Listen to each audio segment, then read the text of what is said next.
And a look out, and where are we? England are 82 for 4, as it were, effectively. So they're actually, of course, 251 for 4. But and the new ball is now being taken. So we wondered where it was before lunch. Well, it's going to be taken straight away now. Kieran Roach has got it in his hand. So that's a situation here. Malan's 41, Stokes is 29, and Dan Norcross is already comfortably in position to describe the opening salvos. Thank you, Angus. I quite like the folks idea. The folks at 7. There's a certain elegance then, because then you've got a wicket keeper and you've got these 5 batsmen and you've got all-rounders and you've got your keeper, and I feel like it's 1977 all over again, and I'm happy. Well, England have got a fantastic wicket keeper. Yes, they have. Batsman in Bairstow. I don't see why you need to upset that little apart. Oh, I don't know. The folks might be a better batting option. You never know.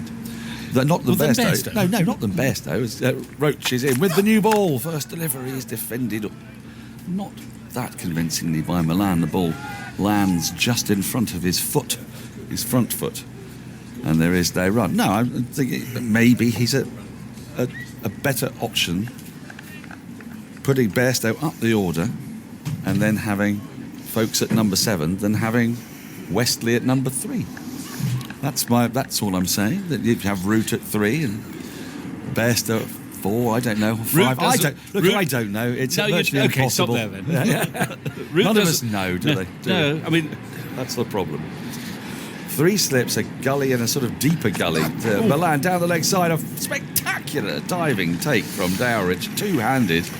It was parallel with the ground at one point, but he's taken the ball and there's no run. So you've got Root at 3 and Bairstow at 4, so you've got 2 players who are in positions they really don't want to be in. I know. but it makes you feel more comfortable.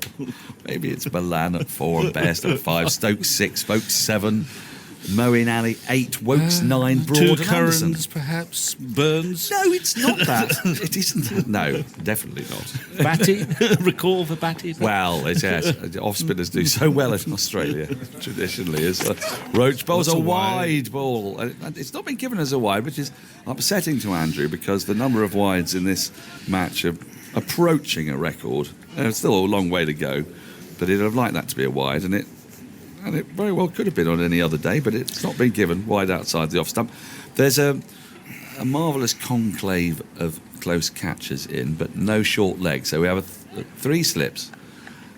Gully trying to keep warm, because it isn't that warm, despite the scorching predictions. And I'll tell you more in a minute as Roach bowls down the leg side, pulled beautifully to the boundary by Malan. He's hit that so firmly that Longlegger only had to move about 5 yards to his left, didn't stand a chance, and he moves to 45. He's getting close to his 50. He scored just the 20 runs in the morning session. Of how many balls did he do that, Andrew? He faced a total of 83 balls this morning. For those 20 runs. It could be an absolutely crucial innings for England. Yeah. But it's not. He hasn't hit a ball harder than that in his England career. And he just caught up with it, and it's hard and it races off the bat. Roach in again, outside the off stump, wide, taken by Dowrich, no run. So we've got this. It's the curious second. I can't really call it. Can I call that a gully? I suppose it's sort of 3rd slip, 5th slip, 3 slips, 5th slip. Kind of deep squarish, deep gully and a cover point. Yeah. And a wide mid-off. I might be about to sneeze. OK, I'm on red alert. As Roach is in, right arm round the wicket. And wide again of the off-stump, through to the keeper. And there's no run. End of the over, mercifully. 255 for 4. Just had the 1 over with the new ball. Stokes has 29, Malan 45. The lead, 86. Vic, what did you make of the delaying of that new ball? It didn't entirely surprise me. And I know you were frustrated by the I can get like fact that they didn't take it immediately, but I suspect Holder was conscious of his new ball bowlers who have done a lot of work already in this match, and Shannon Gabriel in particular. I think he looks the sort who likes ideally to be on the physio's table. He gets a muscle bound, doesn't he? Quite hard work to get yourself up for a 20-minute spell just before lunch. So I reckon they thought, we'll get the physios working like fury on Shannon Gabriel and to a lesser extent Kieran Roach, who looks a more fluid mover.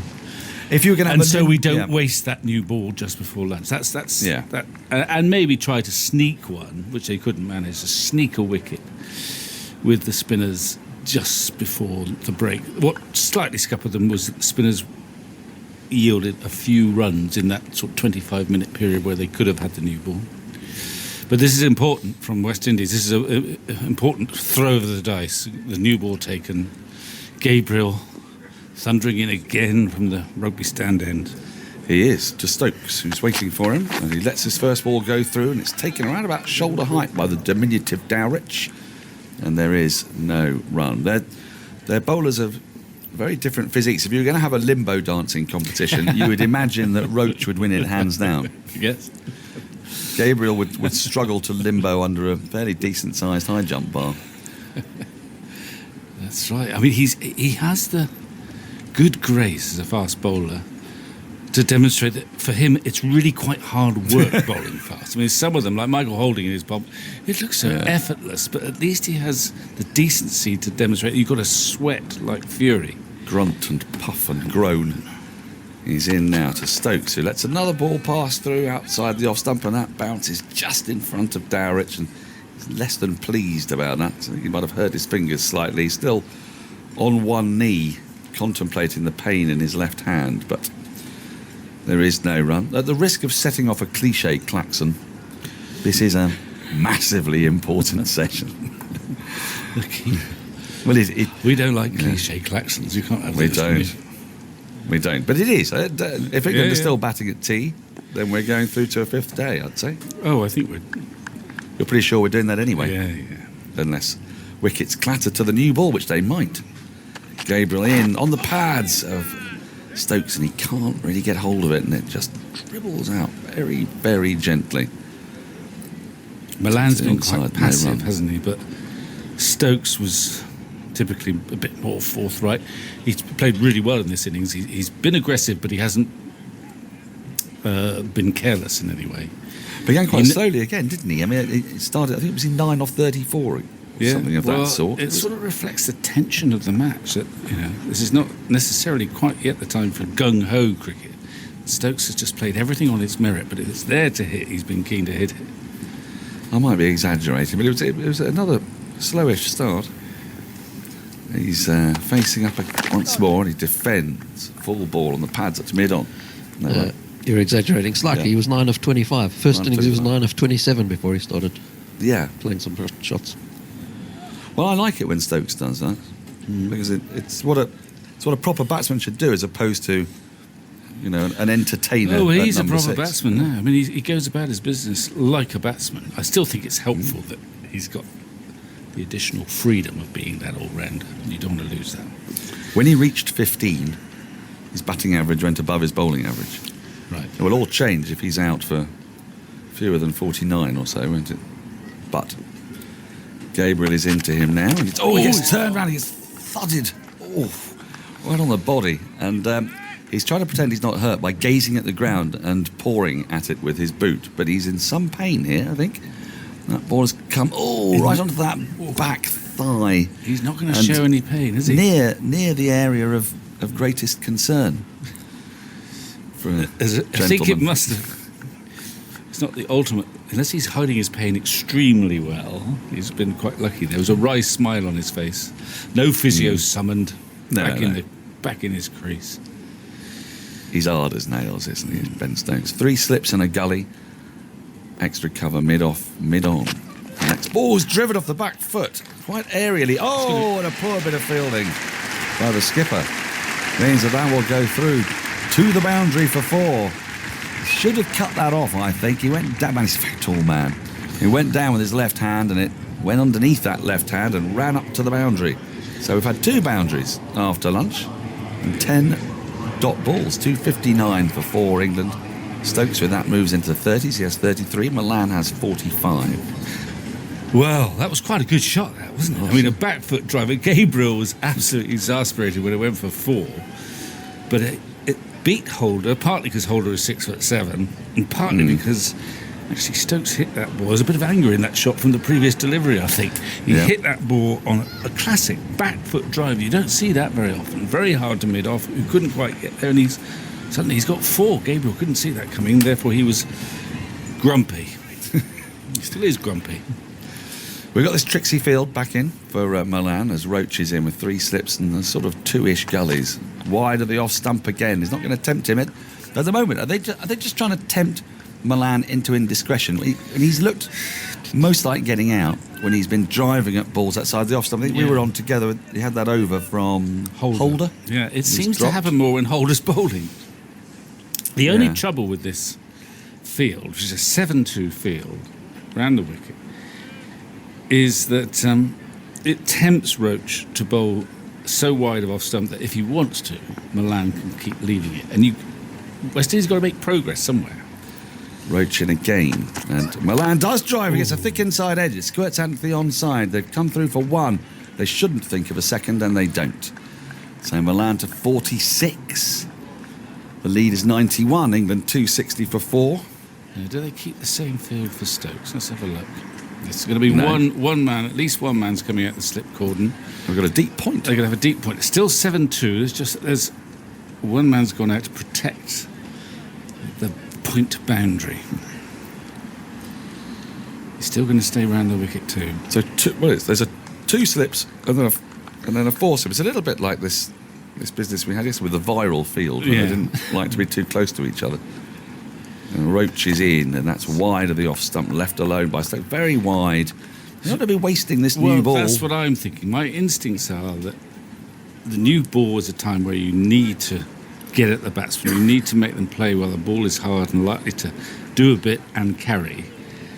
So you don't want to be bowling 4 balls so wide of off stump that the batsman just let it go by. You can do that perhaps with an old ball when there's nothing happening, but there should be something happening with a new one. But if you have a 7-2 field, you just give yourself leeway outside that off stump. Roach is in again, round the wicket, and is driven by Stokes into the ground, fielded off his own bowling, and there's no run. It's very quiet here at Headingley. I don't know what's the matter with them all. Well, I think there's tension, that there's no doubt. It's also soon after lunch, but the western stand away to our right is sparsely populated in the area which is known for more bibulous behaviour, and it's slightly more full in the area that's known for quiet reflection. As Roach is in again, and that's again wide of the off stump again. Stokes doesn't have to play. 82 miles an hour. 1 ball left in the 90th over of the innings. It's just this very quiet hum at the moment. Well, I think it's partly that people are absorbed by a really good contest. At the moment, it's slowly unfolding. What's the lead now? 91, effectively 91 for 4. Day and 2/3 to go. The pitch is fine. I mean, there's no dangers from that. Roach is in again to Stokes again. Way too wide, and it lands in front of Dowrich. And the fielders skip along back to their marks. We've had some emails. Adrian Rowe heard the lunchtime discussion about batting places for England. Says, why don't Kent players get more of a mention? He's got a very good point. England have been struggling for an opener and a number 3 batsman over the last couple of years. How about trying Denley, North East, or Bell Drummond of Kent? Denley's been playing cricket long enough to have experience to play international cricket and has been on form this season. Bell Drummond has always performed well against touring teams that have played against Kent in the past. He played very well against Australia a couple of years ago. We saw that, didn't we? Yeah, we did. It was, the Australians were very impressed. And Sam North East has been a consistent performer. I am always surprised that Sam North East doesn't get many mentions, actually, in the one-day side as well, because he's a player of some gifts, I think. It's a good question. I think Bell Drummond might be in the thoughts, but well, what's his average this year? I don't think he's had a terrific time Not a this great year. year. He's here, averages- actually. I can tell you he's got 444 at 26. Yeah, That's well, not enough, is it? It's tricky in the second division to be calling up somebody with an average of 26, isn't it? When you got sort of Joe Clark, 830 at 50. Gabriel bowls a short ball which is pulled at and missed by Malan. I haven't seen him do that too much, actually. It was a risky shot. It got up quite high. It was, well, I say quite high. It was actually near at chest height. And it ended up looping slightly. Tried to fetch it from too far outside off stump. Didn't find it. Joe Denley, of course, did play one-day cricket for England. He did. A long time ago, it seems, but he must have been 5 or 6 years ago. He's been to Middlesex and back since then. He's been more spectacular in T20s of late. Shannon, the Archangel Gabriel, is in once more. That is short and pulled viciously down towards Roach, who palms it with 2 hands away from himself, but they've come through for 2. Malan with that moves to 48. The crowd for a moment thought that would be the shot that would get him to his 50s.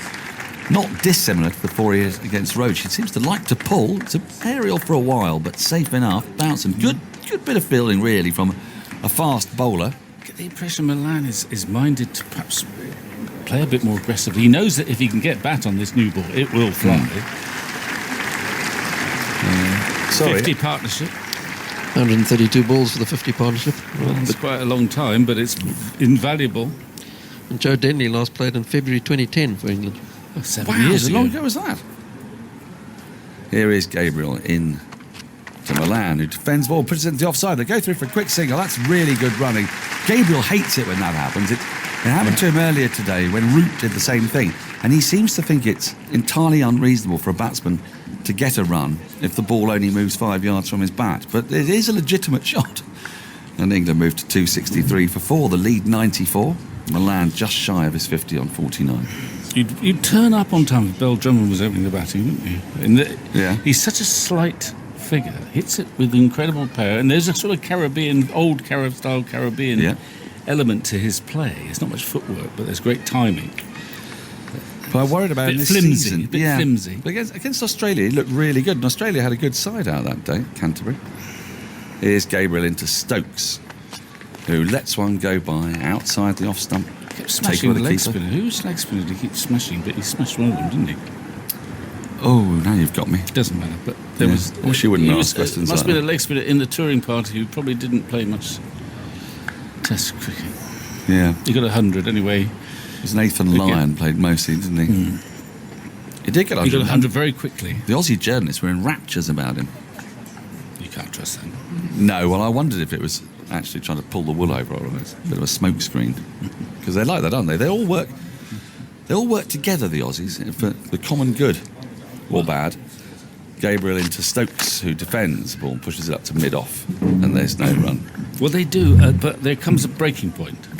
Oh, when they all turn on. when they can turn, as we all can. Well, that must have been The fun Aussie- in if you happen to 2010-11. be in Aus- Yeah. Well, exactly. Oh, you're remembering that with great fondness, I can see.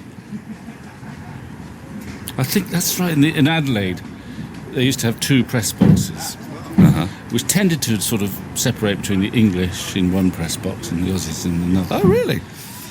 And in that, Gentlemen and players. Gabriel into Stokes, who pushes the ball out to the offside, square of the wicket, out to the man at deep point. He, with that, moves to 34. England to 264 for 4. 95 is the lead at the end of the over. So in the Aussie section of that press box, in the series where England, just destroyed Australia, that bit became known as the library because it was so quiet. It was lovely.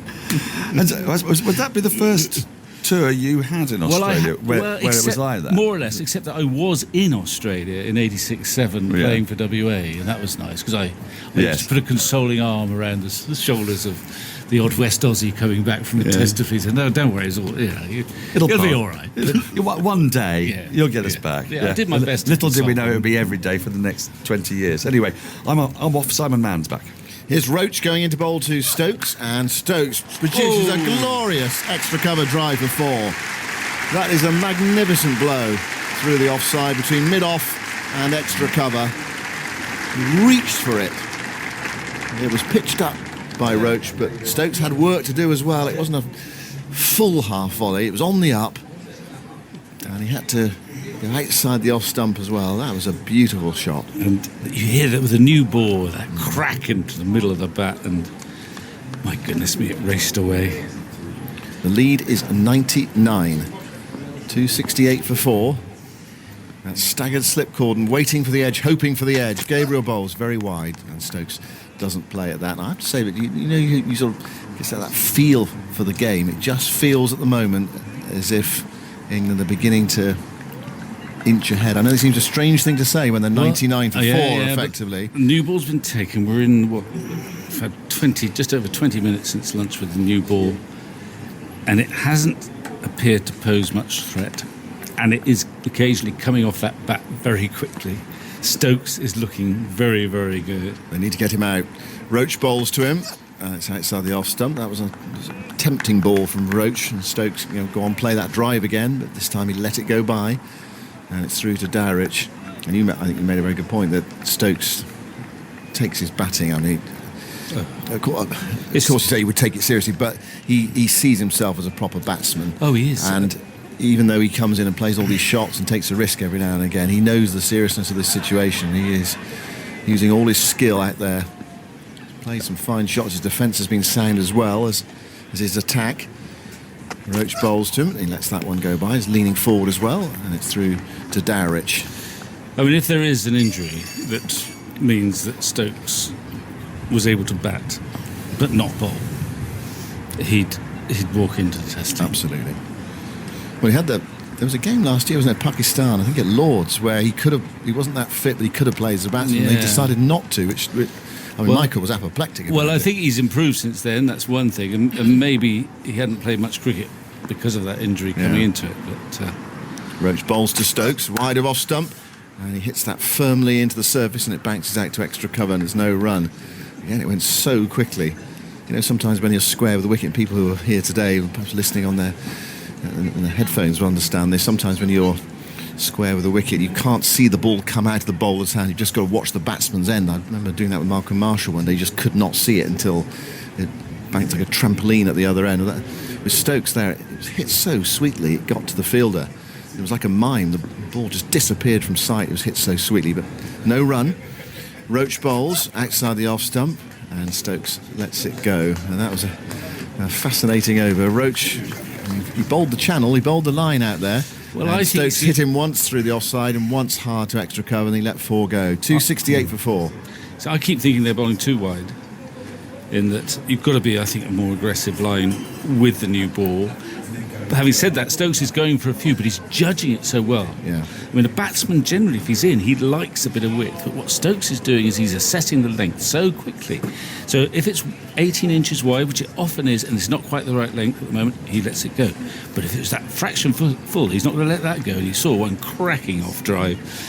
And there could have been another 4 if it had gone. Well, he played 2 cracking off drives, one missed the fielder. That's right. And he's judging it extremely well. If they bowl wide, he's not always going to leave it. If it's the right length for him, he's going to crack it for 4. And I feel they've bowled too wide with the new ball, particularly Roach around the wicket, 18 inches outside off stump. The 7-2 field makes you do that, but you've got to be more aggressive, I think. Here's Gabriel going into bowl to Malan. He's on 49, and he allows that one to go. Well, he's close to that really useful milestone for any batsman. It's the 3 figures, of course, the big one, but 50, they get registered as well. And he's made 1 in his Test career so far, and he's on the verge of another. Goodness me, he's had to work hard for it. 160 balls. Could easily have been out yesterday. And there was a nick behind. The West Indies only half spotted. Have you ever played in a game where an umpire has given someone out for a half appeal or barely an appeal? Is there one that sticks in your mind? Gabriel from the football stand end, past umpire Gaffney, into bowl to Malan, and Malan comes down on a ball that's just on off stump, guides it to backward point, and there is no run. Well, I'm sure I've mentioned it before, but there was one time where dear Sam Cook, umpire from Gloucester, actually hated people sweeping because he was a left-arm spinner in his time. And I remember sort of having a fairly half-hearted appeal myself to a sweep shot against me, and I knew it was going down really. Next thing, I see the finger coming up, and I have to try and regurgitate the appeal to sort of make it look better for Sam, to whom I was very grateful. Very grateful, yeah. But it doesn't. The point is, it doesn't happen very often, does it? No. It happens so rarely. You've got to commit to an appeal to convince the umpire. Here is Gabriel bowling. Oh, Malan gets an inside edge, and he gets his 50 as well. It goes into the onside. In a way, the way he got to his 50 rather sums up his innings, but that's an excellent effort from him, really determined. He had to battle out there for an awfully long time, And that will feel good as he raises his bat to all parts of this ground. Enthusiastic applause for Malan's half-century. An awfully long time. It's 4 hours. 162 minutes and 5 balls. 162 balls and 5 fours. I wonder, I'm not asking you to phone this out, but I wonder whether that's not his slowest 50 of his career. Yeah, well, but possibly the most important. We like superlatives. indeed. Indeed. 269 for 4. The lead is also 100. So that's another of those psychological milestones reached. Gabriel bowls outside the off stump. And there's no stroke from Stokes. That's one of the best, and we keep on the super. It's probably the ugliest and best 50 he's ever made. Yeah. About that. Yep. You can see that in the Guardian tomorrow morning. I would. I'll make a note then. So you don't forget. Yeah. What was that? Oh, you were under pressure at 6 o'clock. What was that? I was going to say about him. Well, it's interesting. I mean, it's not been pretty, and he hasn't at all dominated, and he's had his luck, but he is still there, and the situation adds value to these runs because the match has been in the balance. It still is in the balance, and he's got some runs somehow, ugly runs. Gabriel goes into bowl to Stokes, wide of off stump. Stokes lets it go by, taken by Dowrich in front of Powell at first slip. And when the game's in the balance, those sort of runs, they don't exactly count double, but they mean a bit more, don't they? Keeps no balling, I expect. It's always tight. I mean, the umpire would do him a favour to say, look, he'd actually be better off for no balling him a couple of times because he's going to get a wicket in a minute and he's going to be over the line. What Victor's referring to is we're seeing on our television monitor to our right-hand side, we're seeing a whole series of Gabriel deliveries, back to back to back to back, and they are all no balls. This is Gabriel charging in from the football stand end, bowls to Stokes outside the off stump, and there's nothing from Stokes there. It's through to Dowrich, 269 for 4. It's the end of the 93rd over of the innings. How many overs do we have with a new ball? Is that 5? 6 now. 6. Yeah. It's an interesting sequence in the sense that you think the umpire's doing the West Indies a favour by not calling them, but in fact that may not be the case if he gets a wicket with a no ball. The other thing that happens is that the umpires now, they will be more wary of calling those tight ones because the cameras can prove them wrong occasionally. Sometimes in the old days where there's no cameras, you got close. The umpire, he doesn't want to be hassled by that, so he'd no ball you a couple of times just to bring you back, even if they might just have been legal deliveries. This is Roach moving into bowl full. That's driven away by Malan, who's perhaps freed by the fact that he's got to a half-century. Although in truth it was probably a wide half volley, and he hit that through cover for 4. England's lead up to 104, 273 for 4. Andrew. That is Dawid Malan's slowest first-class 50. You could tell, can you tell that? Okay, that's good. What do you mean? Thank you. You're asking Andrew Sampson how he can tell that? First-class cricket, there's a lot of goes on. Well, Thank I've you. got most, well, Of I've course, got records don't. of his first-class career. How did he do that? He always does it. Okay. Why Thank did he you. do that is the real question. So it's 151 is his previous lowest. Slowest, highest, slowest, Here ugliest. goes Roach bowling to Malan outside the off stump, and there's no stroke, leaning half forward, and it goes through to Dowrich. What have you written? Slowest, Slowest, highest? ugliest, best. Right. And you've probably fit another superlative in there as well. Yeah. Yeah, when the adrenaline's flowing at 6:30. 273 for 4. Well, if we're lucky, that is. The partnership is useful as well between these two. They have added 61 after West Indies struck what looked to be such an important blow when they got Root out inside the first hour, caught in the gully for 72 at the second attempt. Roach bowls, Malan struck on the pad. They're looking to turn into the onside, but they'll pinch a leg by. And these runs just starting to hurt West Indies now. And England are not bounding away, not by any means, but they just there's that feel about the game that the balance of power is shifting. 105 runs ahead. I think it always feels worse when you know the team are batting third and you know you've got to get every run that they score now. 274 for 4, with power to add as well. And England's strength, as we know in recent years, has been that middle-lower order, with Bairstow to come still, Moeen Ali to come, Woakes to come. Roach bowls. That's just outside the off stump to Stokes, who looks so calm, so composed. He's played really well in his first innings. There was something slightly skittish at times about his 100 in the first innings, but this has been a really mature, technically correct and pleasing on the eye to watch innings. 274 for 4. He's 38 not out. He's taken his time as well, 81 balls. And so far, this second new ball has not produced anything for West Indies. Roach looking to do something about that. Bowling from the Kirkstall lane end. Slightly overcast conditions. Moves in and bowls. Wide of off stump, and that's flashed away by Stokes. A magnificent shot, but there's a man on the cover boundary. So it's only a single. England's lead up to 106. Good afternoon to Graham Swan. Hello, Simon. Hello. Playing well, aren't they now? I see at the start of the day when Root got out, I spoke this morning that how important Joe Root was for the future of this game. And when he got out, I thought, oh dear, we are really in the mire now. But Dawid Malan's been exceptional, I think. He's batted with composure and patience and excellent technique. And Ben Stokes at the minute's my favourite cricketer in the world by a country mile. He's leaning nonchalantly on his bat at the non-striker's end. There's Malan on strike. Roach bowls full, and he goes to the drive. Well, he hit him square with the wicket earlier in the over, and Roach gave him the opportunity to do it again, and he missed it. And it's through to the keeper, and that's the end of the over. A bit of luck for Malan. He's had some luck in this innings. He's needed it to survive. That drop catch as well. But he is there. Still 54 not out, 275 for 4. And we are half an hour after lunch on this fourth day. People are beginning to talk about the possibility this game could end in a draw, which seemed remarkable. I don't think it will, personally. I don't think it will either. I think there'll be a victory either way, to be honest. There's still a lot of cricket left to be played. But there is a scenario now where it looked impossible after a couple of days. Well, you think, I mean, if England have their own way and they bat for the next session and a half, they're going to score another 250 runs because they'll naturally speed up with the batsmen they've got. And with Ben Stokes, he'll go on a Cape Town-like counter-attack. I suppose the point is, if England do bat really well today and keep on going, there's no way they can declare today. So that was the whole point I was about to make, that they could declare. Yeah. Well, OK. Here's Gabriel bowling, very wide of off stump. Surely that is the wide it is. Called by umpire Gaffney. So what are you looking at? Well, they're 107 ahead now. Like I'm saying, if Stokes gets going, so 250 more runs today. Yeah, Declare at 360 ahead. Have half an hour tonight. They won't do that. They'll be far too negative to do that. Or Alastair Cook wouldn't have done that anyway. Whether Joe Root has got a bit more chutzpah about him, bigger.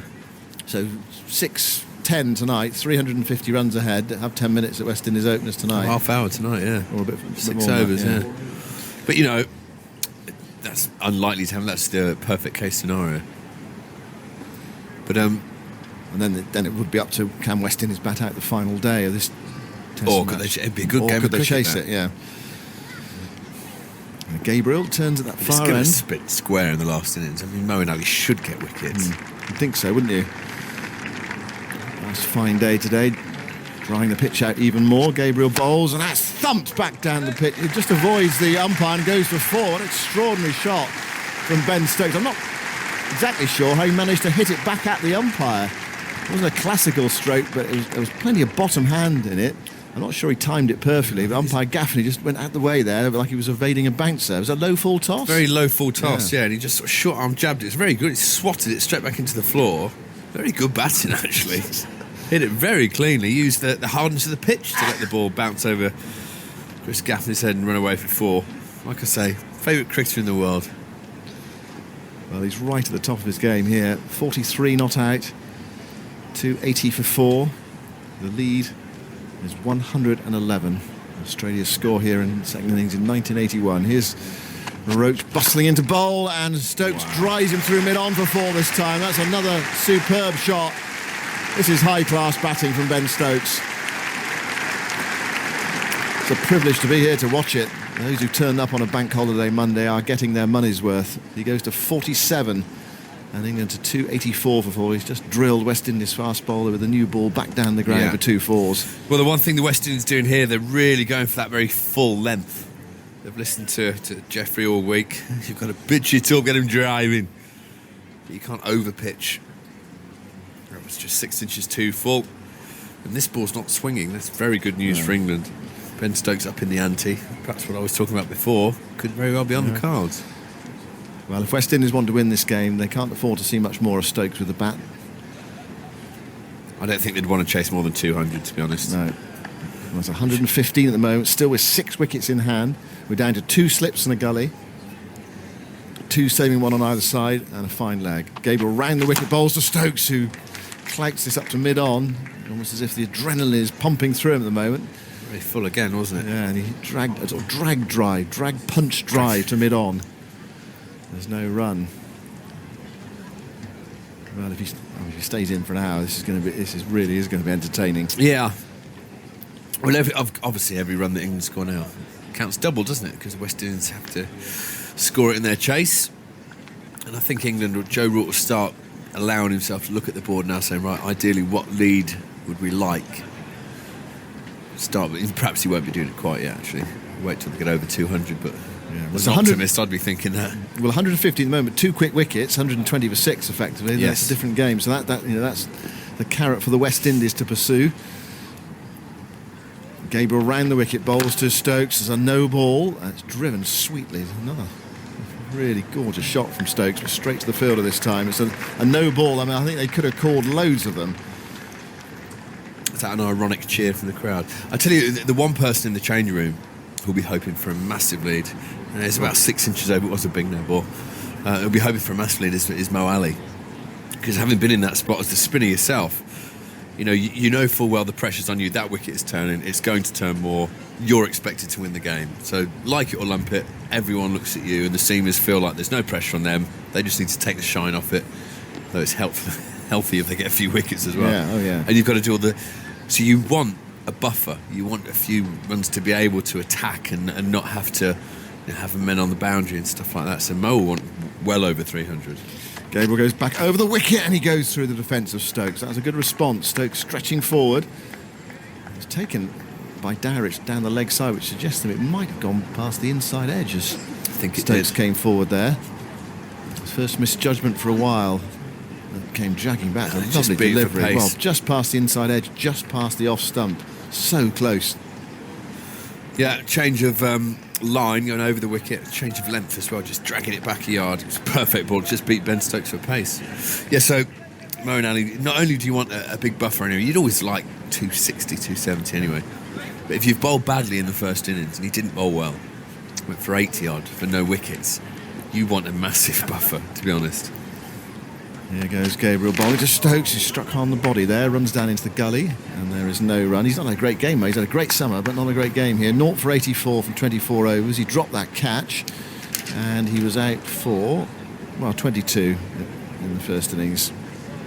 Say he's well down. He's in the minus scale for this match, really. Yeah, but it's fair to say he's up on this summer. Yeah. But if you've bowled badly in the first innings, second innings, unless you get an early wicket, you can start feeling like, the pressure's on, everyone's watching me, I'm not going to do this, am I going to do this, I've not got enough runs, la-di-da. It's human nature to question it all the time, so he needs a buffer. Gabriel looking to complete the over, bowls to Stokes, who comes nicely forward, punching a defensive shot to Jason Holder, who's got the problems at the moment at mid-off, West Indies captain. England have had a good day today. They've scored 114 runs to the loss of Root for 72, Stokes 47 not out, Malan 54 not out, 285 for 4, 116 runs ahead. So we've had 40 minutes since lunch. More from Graham, and then it will be Fazia. Yeah, Shannon Gabriel in that last over, just over pitching a bit. He got a couple of balls right, but he's starting to look a bit fatigued. He's a bit shy of match fitness coming into this match. As we welcome back Fazia for the afternoon. Good afternoon, Fazia. Good afternoon to you, Swanee. Gabriel's just looking like his sort of workload for this game is just about done. He needs someone at the other end to chip in now and take some wickets. And I think the West Indies have looked flat. Yes. Since that catch of Malan was put down. It's almost as if that was the one that just seemed to suggest, well, okay, this is not going to happen for them. You look at the players out there, hands on hips, head down. You're not getting anyone urging the skipper on. Nobody seems to be doing anything at the moment. They look very, very flat at the moment. It's been taken away from them. Stokes has batted well, Malan as well, really determined. As Holder bowls outside the off stump, that's going to run away towards the boundary. He's giving chase. Is Jermaine Blackwood will pull it back in very easily. For anyone else, it would have beaten them into the boundary by at least 5 meters. And he had 5 meters to his credit when he pulled it back. So a couple of runs. Total goes on to 287 for 4. Stokes is 47. Malan with that couple now goes on to 56. But yes, if you just watch the West Indies on the field, there's no pep in the step. There's no sense that, okay, something is going to happen here. They're standing around. They're looking towards the scoreboard. They're looking anywhere but towards the action in the middle. No pep in the step. I like that. Holder bowls outside the off stump. No glide in the stride as the next delivery goes by through to the keeper, and it's taken by Dowrich. Yeah, you're absolutely right. There's a lack of sort of positive body language. I mean, the West Indies tend to be fairly laid back and too cool for school anyway, which I think stems from the likes of Viv. But even Viv used to strut around in it's like a tiger or a lion sort of purveying his domain. There was a regal Yes. sort of relaxation as Holder bowls outside the off-stump again, and similarly Malan lets it go through to the keeper. Then you knew, even if you saw Viv Richards chewing gum, standing with his arms folded at second slip, you knew that he meant business no matter what. There Well, I was about to say, sort of thing. but the other guys, like your Gus Logies and people like that, used to be able to strut around with an air of sort of ambivalence and, as if they're on holiday, because they had a 4-pronged pace attack that frightened the living daylights out of everyone else.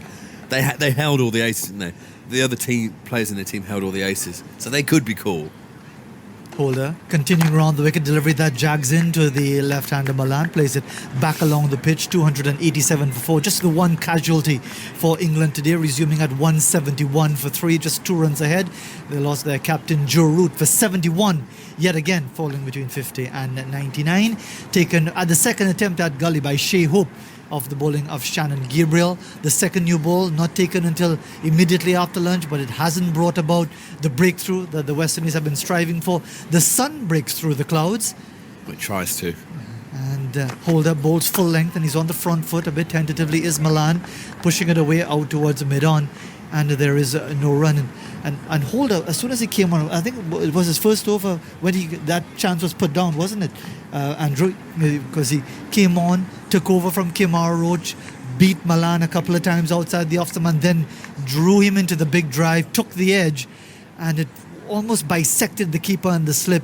Dowrich was diving, pulled out at the last moment. It hit the hands of the first slip, Kieran Powell, and he couldn't take it at the second attempt. He was on 32 then, and he's driving and edging, but going through on the bounce towards Dowrich. He's now on 56. A second half century for him after his 50 in Birmingham, when it was a very different contest. Well, really, it was a no contest then. 287 for 4. At the end of the over, the lead is 118. Yeah, for all those of you 4-day test match callers, if this was a 4-day game, it'd be in danger of being a very good game of cricket that just runs out of time. So I, for one, am very glad that this game looks like it's going to eke into a 5th day. I'm a big fan of 5-day cricket. I think it's special. I think it's different to first class. I think first class, there's a lot of bore draws on good wickets because people know, the light's there at the end of the tunnel. You don't have to hold on for as long. But do you see any validity in the argument that, look, if you can insist on 90 overs minimum and play 4 days? No, none whatsoever. I mean, I know everyone goes on about over 8s and everything. You can't just speed bowlers up and lose quality for the sake of quantity. I'm sorry. If you feel 85 overs in a day, you haven't been robbed of 5 overs of entertainment, in my view. You've seen 85 quality test overs. You're assuming that it's quality cricket. Sometimes it could be dead. It could be dead boring. If it's rubbish cricket, then why would you want to see any more? Gabriel from the football stand and wide outside the off-stump angle across the left-hander through to the keeper. And it's not about jumping on the bandwagon of going the 4-day way, but we are, as a society, as a world, moving towards shorter and shorter package sport. So we've got that though. We've got 2020 cricket. I don't think you should shorten Test cricket to cater for the 2020 crowd. I think Test cricket should remain the absolute pinnacle. 5-day cricket. There's something special about a 5th day. Even when there's a smattering of people in the crowd. Yeah, special because you hardly ever get it. But a smattering of people in the crowd, and when it gradually fills up, you hardly ever get it now. When I was playing, only 10 years ago, you did still get it. A lot of Tests went to 5 days. Gabriel in now, bowls to Stokes, and he's squared up, plays it back along the pitch, almost covering the off stump, and his left foot pointed back down the pitch as he plays it away towards mid-on. And for I think within the first 10 Test matches I played, 5 of them had gone down to the last over, 9 wickets down. I mean, that's brilliant cricket. The last day, the result day, is the intriguing, brilliant cricket that you build up to. Well, let me ask you then, because a few of those test matches were in the Caribbean in 2009, the West Indies, and then two a couple in of South them Africa. hanging on. Was it a case of pitches that were so flat and so lifeless that they stretched out the contest artificially? I don't think so, no. They were good pitches that you needed to bowl well to get wickets on. You shouldn't have a pitch that's just got life in it to aid the bowlers. Was Barbados a good pitch? Barbados was a road. It was a very good batting wicket. But that's a poor pitch. No. 500 plays 600 is a poor pitch, No, what it was, Barbados was a hard, fast wicket where at times both teams had to bat very well on it to score runs, and at times it wasn't Tino Best. Fidel Edwards bowled a couple of rapid, bouncy spells, like bodyline almost, and really tested out the batsman. The batsman came out on top by batting very well. I don't think that's a bad pitch, just because you may play on somewhere that's a pitch almost too good to force a result. The next week you might play on a turning wicket in Trinidad, which we did, and you have to adjust each time. I don't think there's anything wrong with that. A turning wicket in Trinidad, you're not missing any action because Ben Stokes is changing his bat. He's having that done now at 287 for 4. You see a turning wicket in Trinidad, but there were 7 individual hundreds in that match, even though it finished with the 9th wicket pair hanging on for the West Indies. Well, that's because we batted too long in the second innings. We weren't proactive enough and looked to win the game enough. We should have won that game. Gabriel races in, bowls and Stokes short, and he's hammering that one away. The new piece of willow is certainly working well, short and wide, and he got the opportunity immediately to test it out, to bring up a half century. Ben Stokes, after his 100 in the first innings, follows it up with a 50, his 11th 50 in 38 test matches. England 291 for 4, they lead by 122. Brilliant, Ben Stokes. This is a cracking shot, standing tall on his toes. You can just picture it at home, the way Stokes plays this. Very tall, elegant batsman, full stretch of the arms. And the noise, you'll have heard the noise off the bat. It just sounds glorious when Ben Stokes hit the ball. Andrew. 92 balls, 10 fours in 115 minutes for his 50. So even though he's been relatively quiet, 10 fours, 40 of his runs in boundaries, as delivery on leg stump is turned away backward a square for 4 more. Overpitched on leg stump, consecutive 4s for Ben Stokes, and increasingly the body language of the West Indies has the look of a team, if they are not a beaten team, that they can't win at the lead of 126. But here's Andrew once again. It's the second time Ben Stokes has got a 50 and 100 in the same test match. He got a 92 and 101 against New Zealand at Lord's in 2015. What a game that was. 5-day cricket that was, went all the way to the end. Yeah, I mean, the West Indies at the minute have got the sort of submissive pose of like a Labrador lying with his head on the floor in front of his hands, in front of an Alsatian. The Alsatian is Ben Stokes. I'm not a dog person, so I wouldn't have a clue as to how they pose and how they offer themselves up and stretched out there with their hair scattering all over the place and whatever else it is. Put their chins on the floor, make themselves low. Here goes Gabriel as he bowls on leg stump, and it's turned away, almost squeezing down on it. He was looking to swivel, maybe off the hip forward a square, but gets the single out towards deep square leg. He moves on to 56, level with Dawid Malan. His 56 of 94 balls. Malan, in contrast, of 172 deliveries, and it's 296 for 4, a lead of 127. Yeah, I mean, Holden needs to get out of his team and say, look, they are only 127 ahead. We get these wickets. We can bowl them out, chase 180. This is the chance to win a test match in England.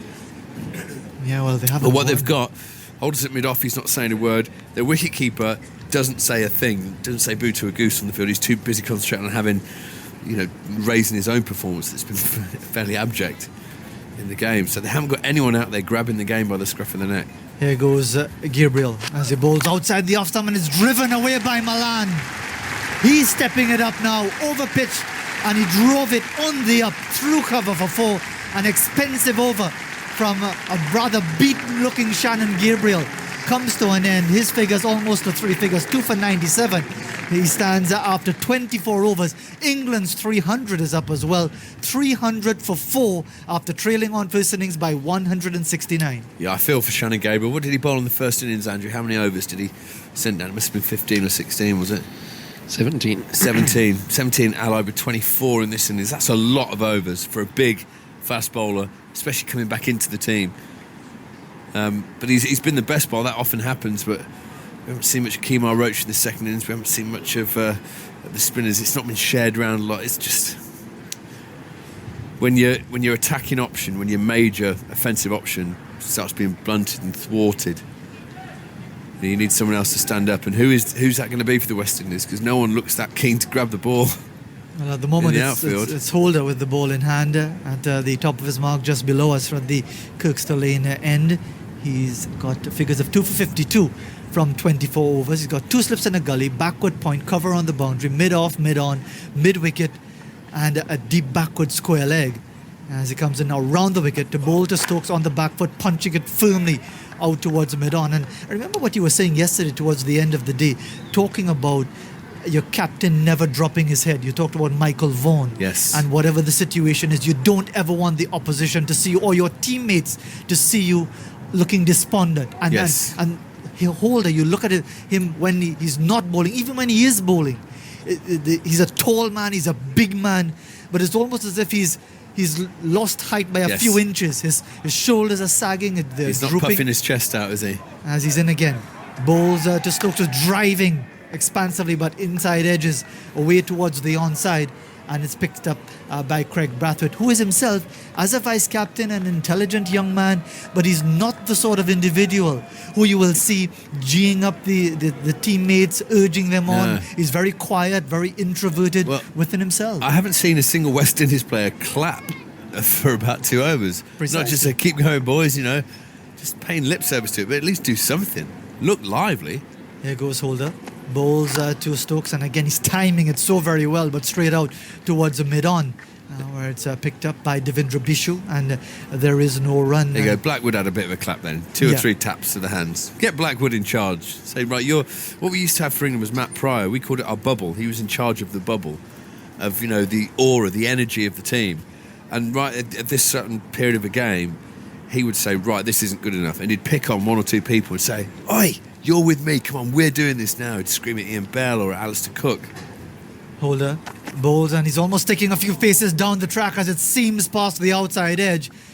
Hand going up, a slip by Kieran Powell, as if to suggest that maybe there was an edge, but it was again the exaggerated movement right after the ball had gone past the bat, as if he had gotten the edge.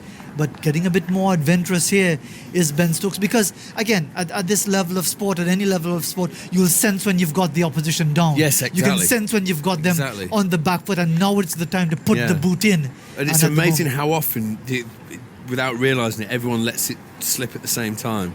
It's important to have that character who's in charge of it.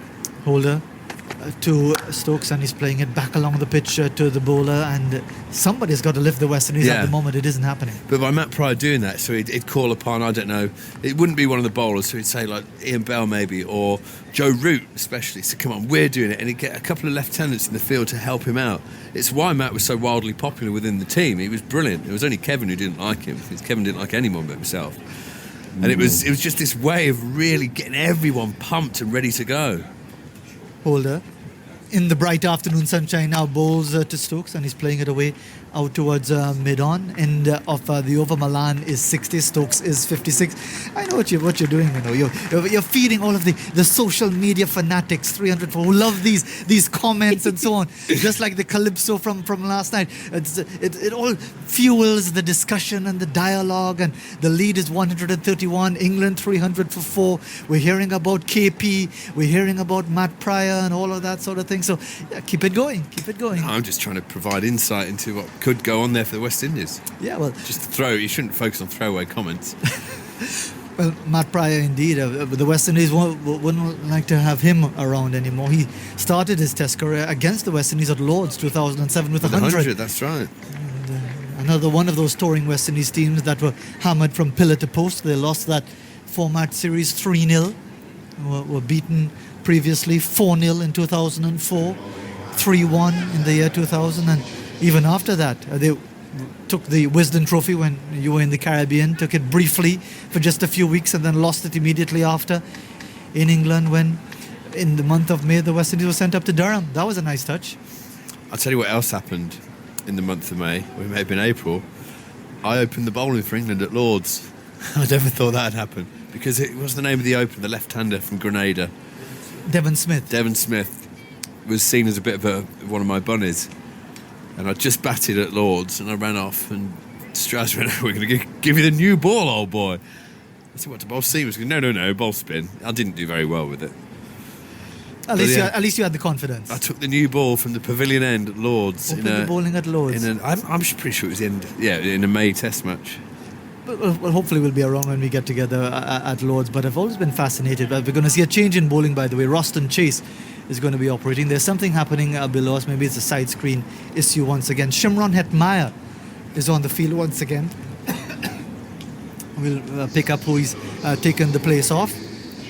And just at the moment, the play just ambling along. But how the hill, the slope at Lords, which is very, very pronounced. Yes. It takes a while getting used to, doesn't it? It does, yeah. I used to adore bowling with the hill going the opposite way to how I was trying to spin it. So bowling from the media end. Chase round the wicket, replacing Shannon Gabriel. First delivery outside the off stump, and Malan lets it go through to the keeper. Yeah, bowling from the nursery end at Lords, because I played on some wickets that really turned there. And you could just, if the ball drifted as well, sometimes you had a doozer that you didn't mean to bowl because it had gone down the hill. Here goes Chase bowling outside the off stump, plays the cut shot away towards backward point. It's knocked down by Kyle Hope, and there is no run. So 300 for 4. England starting the day really unsteady at 169 for 3, 171 for 3, even with their captain there at 45. They're a lot more comfortable now as he's pushing forward to the next delivery is Malan. To Raymon Reifer, who's also on the field. So 2 substitutes on the field for the West Indies. Raymon Reifer of Barbados, one of 9 Barbadians in this West Indies squad of 15, although he plays for Guyana in the domestic competition in the West Indies. As Chase bowls on off stump, he's driving out towards deepish point and gets the single out towards Devendra Bishoo, who really hasn't had any impact on this match with the ball. 301 for 4, and the lead is 132. Tell me, in the West Indies, do you have to live in the island or province who you're playing for? Used to be. That was changed 3 years ago to what is a franchise, semi-franchise format. The majority of players are still from the nation. So you'd have, for example, Raymon Reifer playing for the Guyana Jaguars, but the team is predominantly players from Guyana. Okay. There would be 3 or 4 from other territories, including Reifer from Barbados.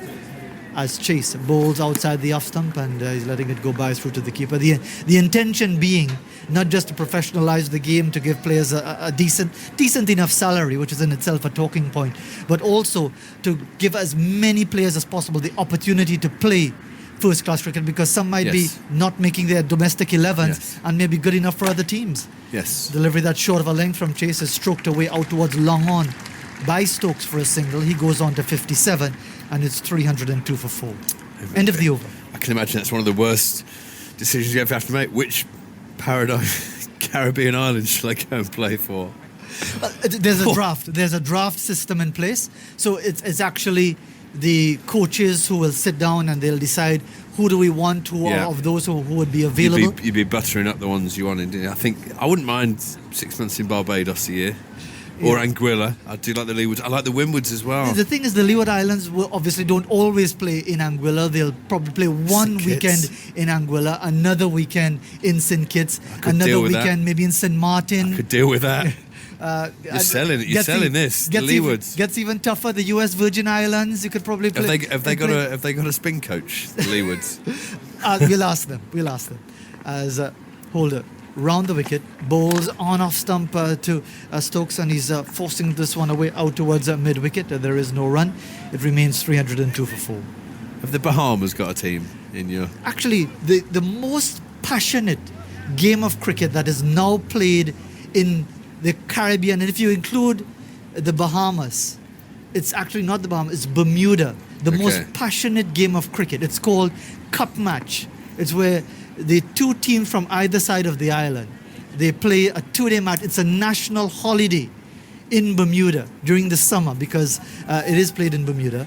As Holder bowls on off stump, is driven back along the pitch to the bowler, and he fields off his own, bowling 302 for 4. The lead is 133. It's a holiday those 2 days, and I'll ask Andrew to check it. The cup match, as it's known in Bermuda, one of the teams would be Somerset. Can't remember who the other team is, and there are crowds of 15,000 for that There we match. go. And, At tea and time. players have been known to be sprinting out of the ground with teammates chasing them with bats and other paraphernalia.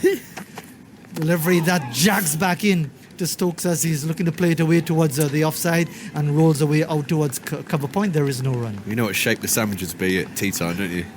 Yeah, well, Little triangles. indeed. The fact that I've just looked at Simon Moment and said that it took him 3 or 4 seconds to get it. Oh, I haven't gotten it as yet, actually. I'm a bit slow on the uptake. I tell you, some people, they just go there and they just, they can't handle the pressure, they just disappear. It's a long day. It's a long day already. We're only halfway there. Their hopes are sunk without a trace. Andrew, save me. Save me, Andrew. St George's is the other. St George's versus Somerset. Cup match in Bermuda.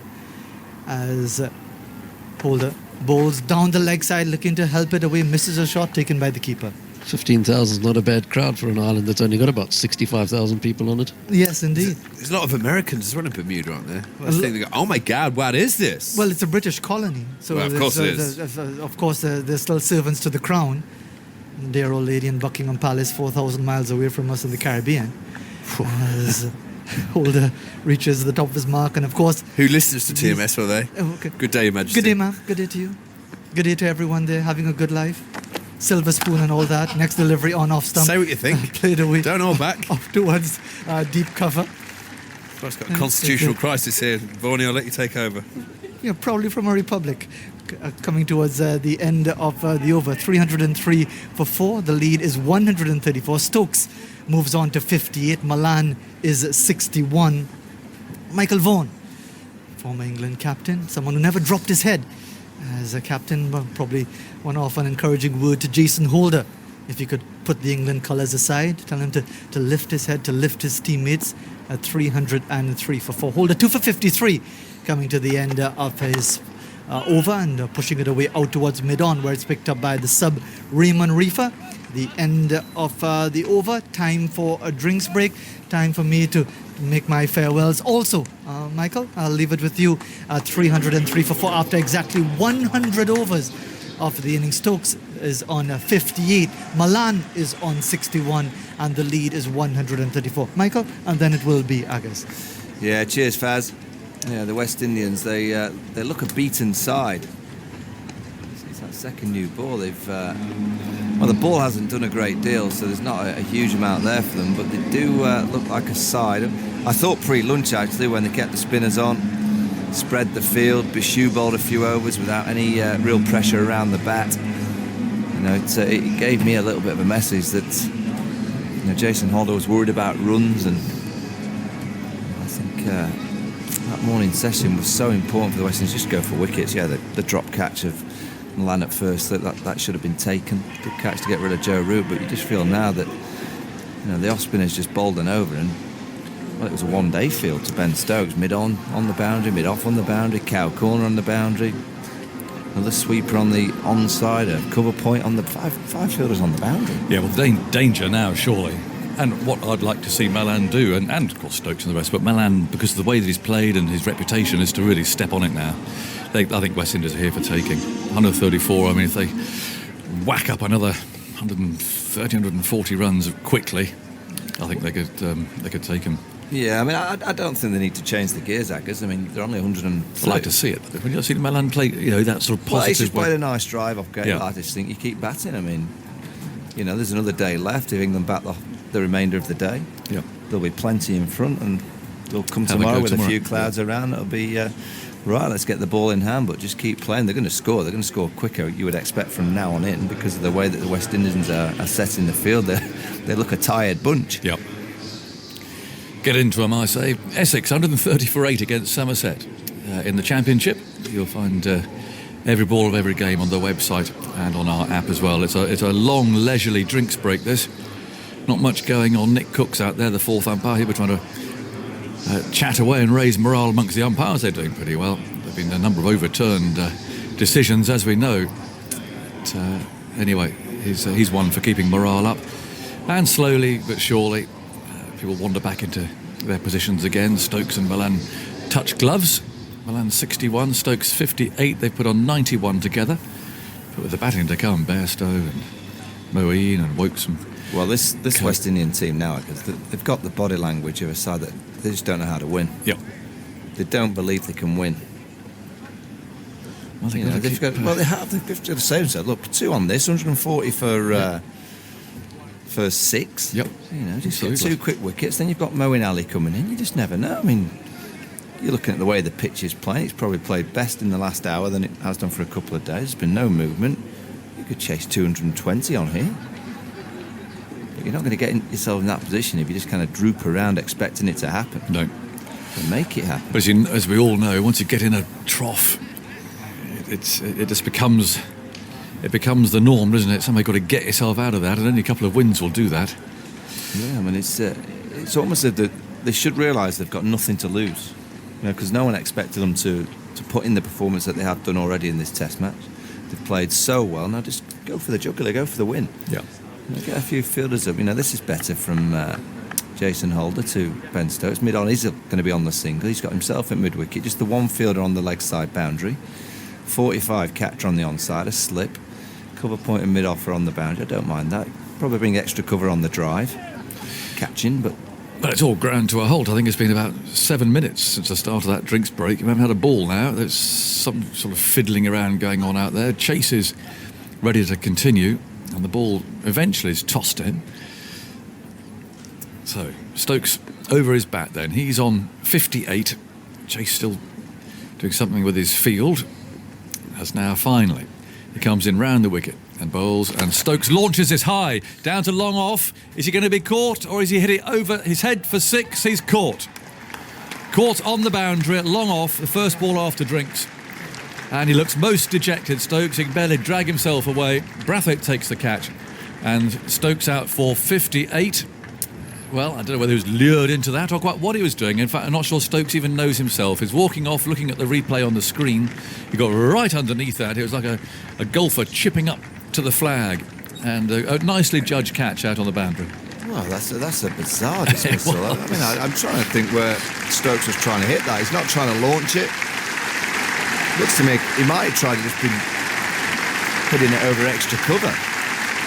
He's timed it so well. He's shaking his head. It's a big kind of mistake from Ben Stokes. That's just look at the West Indians. They're not really celebrating. Yeah, that was a really odd one. It was just tossed up into that sort of rough outsiders off stump, but his eyes lit up. And he sort of plugged it. It was like someone playing a 9-iron. I was thinking to bring these West Indians into life. They're right in this Test match. I want to get out there. Come on, lads. Yeah.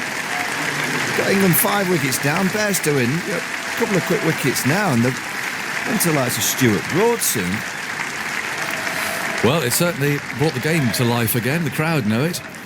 As Jonny Bairstow makes his appearance below us, walking out to bat, kicking up his heels. Always looks very busy, of course.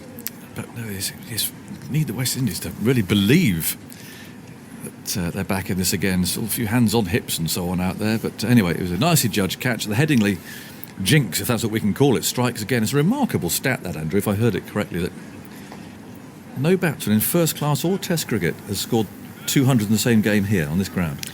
It is amazing, isn't it? Yes, it is. 534th first class game at this ground. They're great players like Michael Vaughan. Well, Jeffrey never got never got 200s in a game. Well, Len Hutton, people like that. I mean, it seems absolutely incredible. Absolutely amazing. I think Stokes actually is trying to hit that down the ground for one. When you look at it again, it just turns on him and he kind of just goes through with it. He times it all the way down to the boundary. What a bizarre dismissal. Look at Brathwaite's hands out there. He's got so much strapping and plaster on them. It's like wearing gloves. Bairstow's taking his time, scratching away. 303 for 5, so 134 for 5, effectively. He spotted men in the deep. He got deep mid-wicket, deep backward square leg. There is a short leg. And a man quite fine there at slip. Bairstow looks around. With everything taken into account, we've had one ball in 10 minutes. 303 for 5. Here comes Chase over the wicket, and he bowls to Bairstow, who's almost cleaned up there. It came off something. The keeper was in my line of sight, but he went onto the back foot, and he must have turned a little bit. It was looking at Stokes again. It was very wide, wasn't it? And then hit the rough and went wider. His eyes lit up. Nice catch though. Here's Chase. Bowling's on the front foot now, and Bairstow clips him out to mid-wicket. No run. it is. It's one of those moments that you actually want to go and rattle the West Indies. And come on, What a chance. get some energy, get some buzzing round. There's a great chance here. Chase. Bowls. Bairstow flicks that through short leg and out to the man at deep backward square leg. So he's off the mark. The Headingley faithful will like that. 304 for 5. Ben Stokes 58 for 108 balls, 11 fours, and he batted for 135 minutes. It'd be a horrible question to say who's come closest to scoring 200s in a match, wouldn't it? But to keep you busy, I mean, you can do it this evening if you like, Andrew. You've got nothing else planned. I don't have anything else planned, but Well, there you are. there's a couple of guys that got a 90 and 100, just two. of Oh, them. you see, that's all I'm after. Here's Chase bowling. Oh, that's a scuttler this time. He did well there, the keeper. It did. It went. It really shot along the ground. He'd very well stop it. 304 for 5. All the great players who've batted here. Not even Yorkshire folk, but just Test matches. It does seem incredible. Sun out. Chase round the wicket, a flatter ball, and that spun and bounced. And the difference between those last two balls in terms of height that the ball arrived at the keeper was some feat. 304 for 5 then, so 135 for 5 effectively. Herbert Sutcliffe, 95 and 135 in 1927. Oh, see, he'd have been on my list. Frank Lowson of also Yorkshire, 91 and 141 not out. In 1950, they only two. But 534 games here without a players getting 200s in a match. The venue that's had the next most number of games without anybody making 2 centuries in a match is Weston-super-Mare with 191. Weston-super-Mare. Right. I never played there. It used to spin there, I think, from memory. Victor used to roll his sleeves up there and get the old one to straighten. But, I never played at Weston. Did you play at Weston? Do you know what? I don't know. We were playing against Somerset at Taunton. Yeah. I don't think we played at the outer ground. Bath. 304 for 5. Holder on his way, bowls. Bairstow gets a full straight ball round about the off stump. He drives it hard, but Holder, despite being a tall man, able to get down there and field in the follow through. 304 for 5. I think I chalked off most of Yorkshire's. Middlesbrough, play there. Played at Middlesbrough. It was Harrogate. a terrible game at Hull. Middlesbrough. Hull, yes. Played a Sunday League game at Hull. Awful game at Middlesbrough. Boycott scored his 150th first-class 100 against us at Middlesbrough. It took 2.5 days. What, for him to get the 100? About that. People were screaming and yelling, I mean, pulling their hair out. And he goes, Holder, a bit of a way swing there. Bairstow lets it go by. He often says, I got my 150th 100 on one hand, he says, on one hand. The reason he's batting with one hand is he was caught in the gully on about 10, didn't walk, given not out somehow by the umpire, and it did break his hand. I think he was caught Willie bowled de Freitas, didn't go. So he then scored the remaining 90. It took days. It So was wait a minute, he scored 100 against you with one hand. He did, I admit that, but when he scored 90 against us with one hand, his hand was broken because he was caught in the gully. It's that good. was at Middlesbrough. I think I played against Surrey at Middlesbrough. What's it called? Something Park, Seddon Park? No. Yeah, Acklam Park sounds yeah, right. something like that. We Yes. stayed at Yarm. You're sideways on, aren't you, watching Yeah. the pavilion? There was a nightclub underneath where we were sleeping. It was Oh, very right. loud. Hold up bowls. Oh, it's a lovely stroke from Bairstow. Wow. That's a cover drive for you. You stood there and punched the ball past cover. No follow through. No nonsense. Just stuck his chest out a bit. So there you go. Aberdale Park, have you played there? Sheffield, yeah? Very good lunches. Yeah, very nice. Which other venue? Scarborough. Played at Scarborough. Sheffield.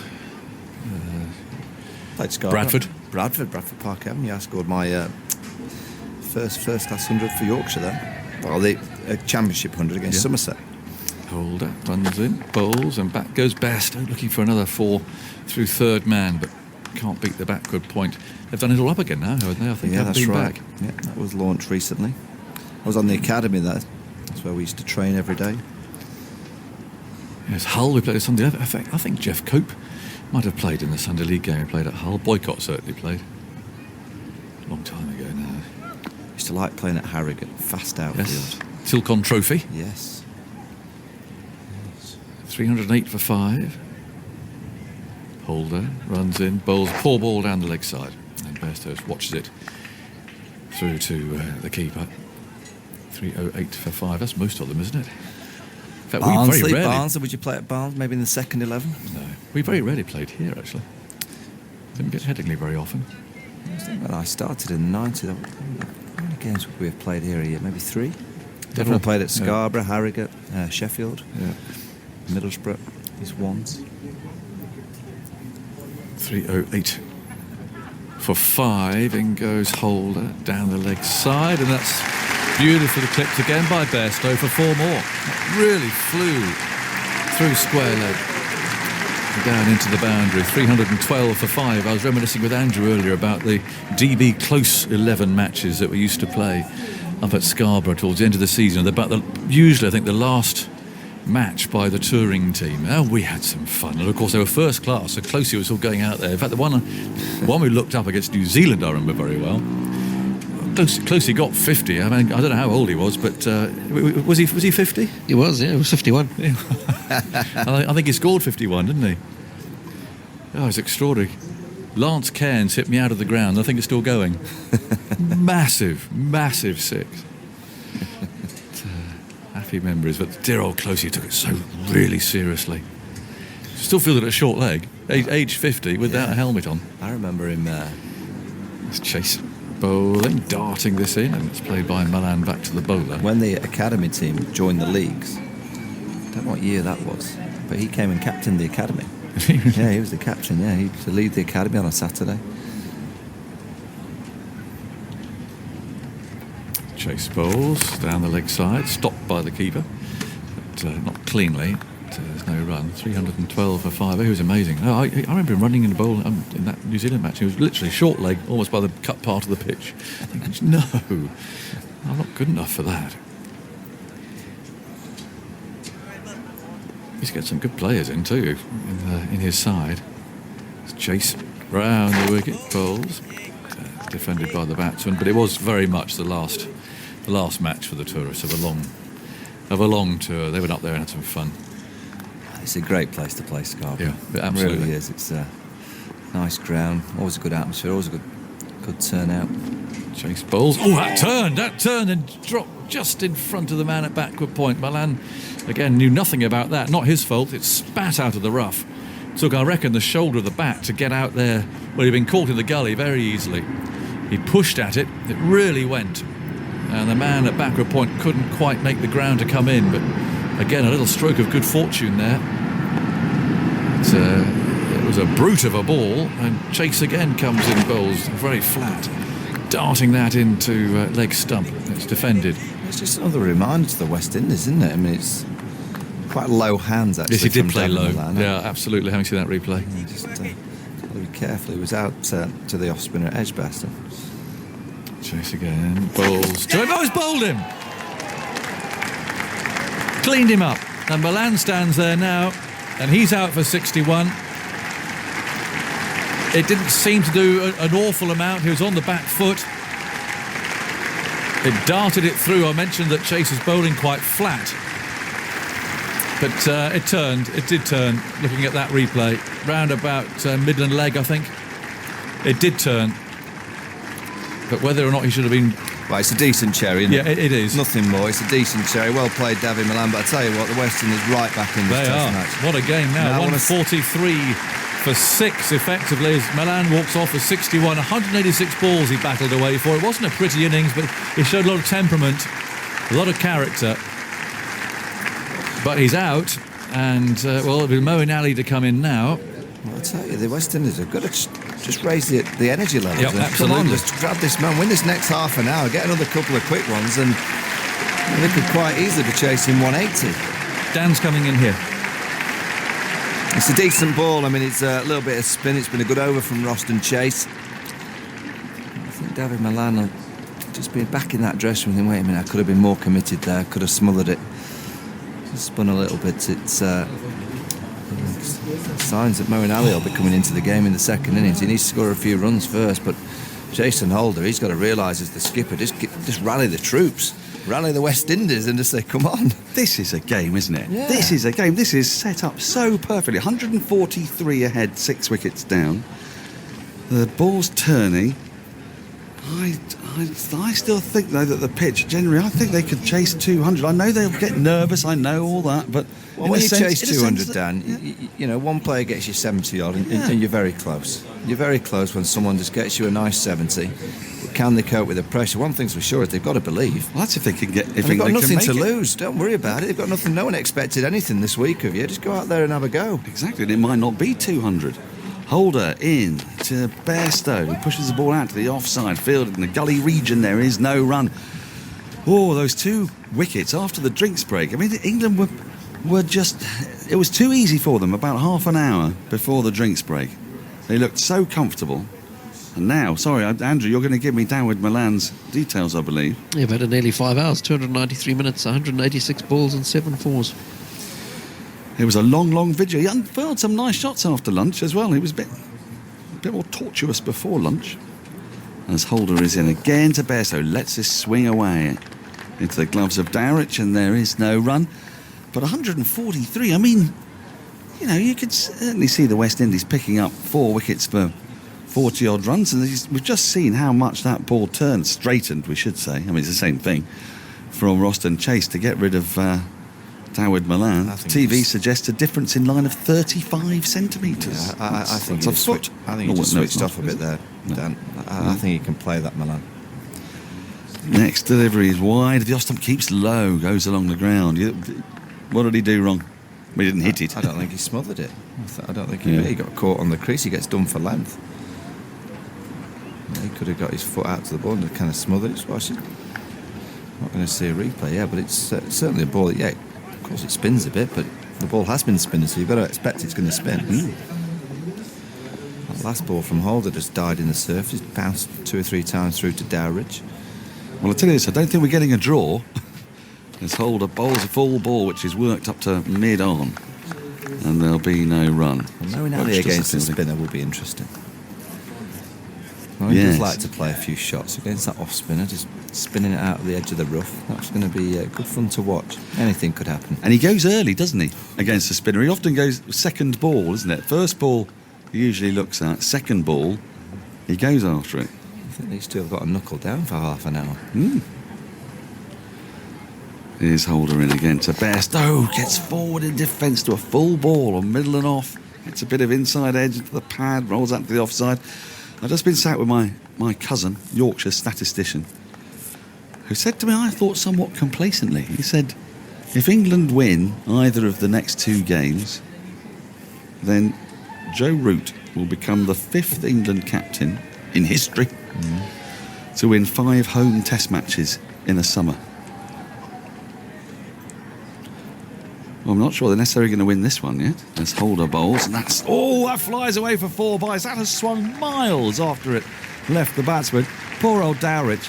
I mean, I suppose Alan Knott or Bob Taylor would have said he needed to move his feet better and move across to the ball. It swerved so far to his left and flew over the top of the stumps and down to the boundary. Miles down. That's gone. He didn't move his feet at all, to be fair. He just moved his body, didn't he? But it's hard to move your feet. The ball was on the line of off stump and it ended up down by fine leg. Well, you don't see that often where the keeper gets done to his left for 4 byes with a ball that's been left outside of off stump from the batsman. You don't, do you?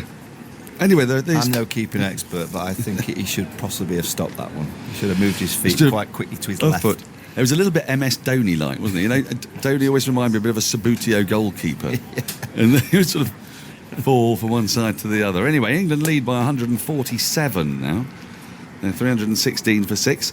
So Root would be the 5th England captain, I believe, to achieve this feat if England were to win this game or the next. You can try your hand at the other 4 if you want. Well, I would think that he would one at least, if not both. Chase bowls outside the off stump, left alone by Moeen Ali. So there we go. There's the first ball that Moeen's looked at. Well, I'll go Mike Brearley. Mike Brearley is one. I will go. I think I'm another. I believe you are. Chase again bowls forward in defence. Comes Moeen Ali. And I will go. Oh, maybe there have been 5 already. Hang on. I think there might have been 5 already. There's so 5 or more tests in the summer. Yes. In an English summer. Not that easy to do. Next ball is left alone. correct. India 4-0, so I presume he won one of the early games as well. So that's Strauss, Vaughan, Brearley. There's two others. I think so. Illingworth? No. Right County. Chase again. Oh, that's followed by Moeen Ali into the gloves of Dowrich. He didn't get a bat on it. No. Back the other way.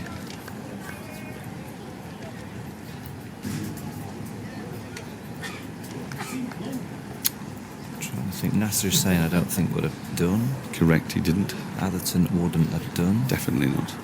Oh, it's an appeal for LBW as this full ball clatters into a bit of, I think, bat and pad as Moeen looked to work it into the onside. Short leg is in, forward short leg, and a slip. Short mid-wicket, mid-on, mid-off, short extra cover, backward point, and a man fielding on the point boundary. Chase in once more, driven by Moeen. That's nicely driven. He'll pick up just the one for it. So he gets it to the right of mid-off. He gets off the mark. And every run is being cheered because the crowd know every run's very important at this stage. They lead by 148 to England. England 317 for 6. Bairstow 9. Moeen Ali 1. Peter May? No. Think of Yorkshire. Think gritty. Very gritty. About as gritty as you can get. Closely. Yeah, that's right. Yeah. Closely. So there's 4.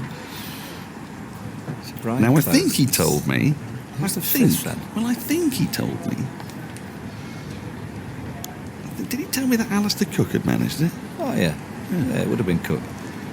Yeah. 2013 Cook, yeah. Yeah. So there you go. It would be quite a few. There'd be 5 Well, I England think it's captains easier to for have done the modern cap because there's more test matches There are played more, in some, yeah. yeah. There are more. I guess there would have only been 5 back in the day, wouldn't there? Sometimes. When I were a nipper, there were many of them were 5. No, 76 was 5. 77 was 5. 78 was 6. Next ball's worked into the onside by Moeen. Now he's going to get a run as a half stop at mid-wicket. Allows him to get through for that single. Now, Moeen Ali against Australia a couple of years ago, he came in at number 8, not in these kind of positions, but when England were like ahead and he just dominated. Kind of took the game away from Australia on a couple of occasions. Can he do the same against the West Indies? Yeah. He's timed a couple of nice ones already. It's the off-spinner. It looks the threat to the left-handers. This is such an intriguing passage of play, isn't it? Because we talk about margins here. England get just another 50 runs. You really feel West Indies have got to believe that they can do it. If they get another 100 runs, then it starts to look very hard indeed. Holder into Bairstow, and who drives it into it beautifully, straight down the ground. What a shot that was. It was just a little bottom-handed punch through, straight mid-on for 4. He moves to 13. England 322 for 6. The lead goes past 150, 153 now. Well, this is a wonderful shot because the ball swings away from Bear, so it's probably going to pass the fifth stump, so a couple of inches outside of off, so he just gets that bottom paw involved. He's come over to the onside. Wonderful timing. The problem for the West Indies is these two and Woakes, Broad, to play the stroke, so you'd think that the scoring rate will be probably 4 and over plus. So what's Holder doing here? Is he attacking to get those 2 wickets, or is he containing, or has he got to try and do both? He's trying to do both. He's got 2 slips there, gully in, short mid-wicket, mid-on, mid-off, and an extra cover. Next delivery is driven in the air. He's dropped it. Dropped at cover. Oh, it would have been a spectacular catch. But he just couldn't quite cling on. It's Kyle Hope. Kyle Hope diving up to his left, gets 2 hands on it. See it again. It would have looked fantastic. Let me see. Oh, well, I don't know. I think, got to say, maybe should have held on to that. It went very firmly to him, but he got there with both hands. The batsman came through for a single. I think he's got to take that. And if he does take that, then Bairstow's gone. England 322 for 7. 323 for 6. Instead, it's been a match of drop catches from the first day. Some crucial ones as well. Moeen gets a full delivery, which he drives with no timing into the gully region, point if you like, and it's fielded. There's no run. The lead 154 now. What could have been for the West Indies? Well, Still might win. Stokes have been out, caught in the first innings, and Root for that matter, Root in the second innings. England themselves will say, well, if Moeen Ali had taken that catch, then they'd have a lead of 22-30 already, wouldn't they, if not more? As Holder is into Moeen, he lets that ball go by. He's bowling round the wicket, Holder. When he's bowled round the wicket, the left-handers in this game, stuff has happened. Yeah, I mean, it's funny, the second new ball for 10 or 15 didn't really do anything. Whereas the last 20 minutes or so, this older ball just starting to move a little bit. Holder's a skillful bowler, isn't he? He's got the ability to swing it, just get a little bit of nip, bowls quite a good length. When did was it the 88th over, 89th over, they took the new ball, Andrew, after this ball, if you could, as Holder's into Moeen Ali, drives into the cover region with no pace or timing. There's no run. 323 for 6. England lead by 154 at the end of the over. Bairstow 14, Moeen Ali 2. 88th over. 88th over. So we've had 19 overs with this second new ball. It's just doing a little bit, isn't it? It is. It is. Now, Roston Chase is going to continue. How many overs has Devendra Bishoo bowled? 11 overs. And Chase has bowled 22. Yeah, well, who's the number one spinner in the West Indies team? Well, so far in this series, Roston Chase is not the better spinner. I mean, Bishoo didn't quite get it right. I don't think he's been used right at all. I think he was misused yesterday. When you've got a lead of 169, you pick your leg spinner for that, don't you? With a few plates outside the left-hander's off stump. How's Bairstow going to play the off spinner? Is he going to dance down and hit, or is he just going to try and time it away? Or there's a wideish long on into him, and there's a deep mid-wicket and a deep backward square leg and a short leg and a slip. And he goes back into his crease and dabs into the offside, but well collected at slip. Oh, shy at the stumps, misses. He was well back into his ground anyway. No addition to the score. Short extra cover and a mid-off. Is this a 6-3 field? I think it is. To the right-hander. He goes back into his crease and cuts into that untenanted offside. Behind square for 4. That's what Bairstow's looking for. There's a slip, a cover, a mid-off. Nobody else on the offside. So Bairstow's been looked to the previous ball to try and get it to the offside, and he's done him there. He's gone right back into his crease and cut it to the boundary for 4. Well, let's just leave Kemar Roach on the boundary, cover point boundary, put him out there, because you don't mind Bairstow just trying to cut you. If he does cut you, should be able to protect it with someone on the boundary. And also, if he gets one, you want to be bowling at Moeen Ali anyway. It's a dangerous shot, the cut as well, isn't it? I mean, if that spins a bit more or bounces a bit more. I mean, I'm surprised by Jason Holder. You want to be bowling to Moeen Ali. 327 for 6, the lead 158. The Peterson, the D'Oliveira. Round the wicket he's coming instead is Chase. And now Bairstow's marking out a guard rather eccentrically, about 4 or 5 inches outside of his crease here. Is he going to stand? He's not going to stand there. No, he's just marking there. It's just for a guidance of line. And as a result, he's going to open his stance ever so slightly more to Chase, who comes around the wicket too. He clips it nice into the onside. Good diving stop at mid-wicket. Prevents the run. The lead stays 158. Every run here for England crucial. Every run conceded for the West Indies equally crucial. Thrilling test match we got. Chase bowls it. Oh, he's bowled him! He's trying to play a reverse sweep. What kind of a shot was that at this stage? Oh my word! Bairstow has gone playing a reverse sweep to a flat delivery from round the wickets, clattered into his stumps. England at 327 for 7. As Fazir would say, why did you do that? He got a bottom edge and dragged it onto his middle and his middle and leg stumps. Michael. Well, England are gifting the West Indies an opportunity here. Just the lead of 158. That's it's a ridiculous shot to play, and just hit the first ball for 4. Very comfortable. Just been dropped to extra cover off Jason Holder. That's too skittish. Poor thinking from Jonny Bairstow. I'm afraid that's. I know he got acres of space on the offside. So with Chase coming round the wicket, presumably he's saying, "You're not going to stop me scoring on that offside. I'm going to play the reverse sweep." But I'll tell you what I do now, though. I get Shannon Gabriel revved up. 3 wickets. You've got Chris Woakes. Someone like Moeen Ali, you can challenge him with a few short balls. Got Stuart Broad in next on a pair. He didn't look like he fancied Shannon Gabriel. Fire him up, get him coming down the hill and say, come on, see off this tail, let's chase 180. This game has changed again. 3 quick wickets. How many of the last 3 wickets fallen for? They've been runs have come quite quickly as well, has to be said. 24 runs for the last 3 wickets in 6.3 overs. It's all happening quickly again. Michael Vaughan leaves us. Jeffrey Boycott joins us in the aftermath of that shot from Jonny Bairstow. I could see why he was trying to open up the offside, Jeffrey, but not sure it was the right shot to play. Can't. I'm not sure if that's... I can't. There's more brains in a pork pie playing that shot. I mean, it's pressure. Does the most silly things to people. Johnny, I'm very fond of, but that's not the smartest shot to play in this situation. He'd looked aggressive throughout his innings as Chase stays around the wicket to Woakes, who clips this away down to deep backward square leg. Timed it absolutely gloriously, but he'll only get a single for it.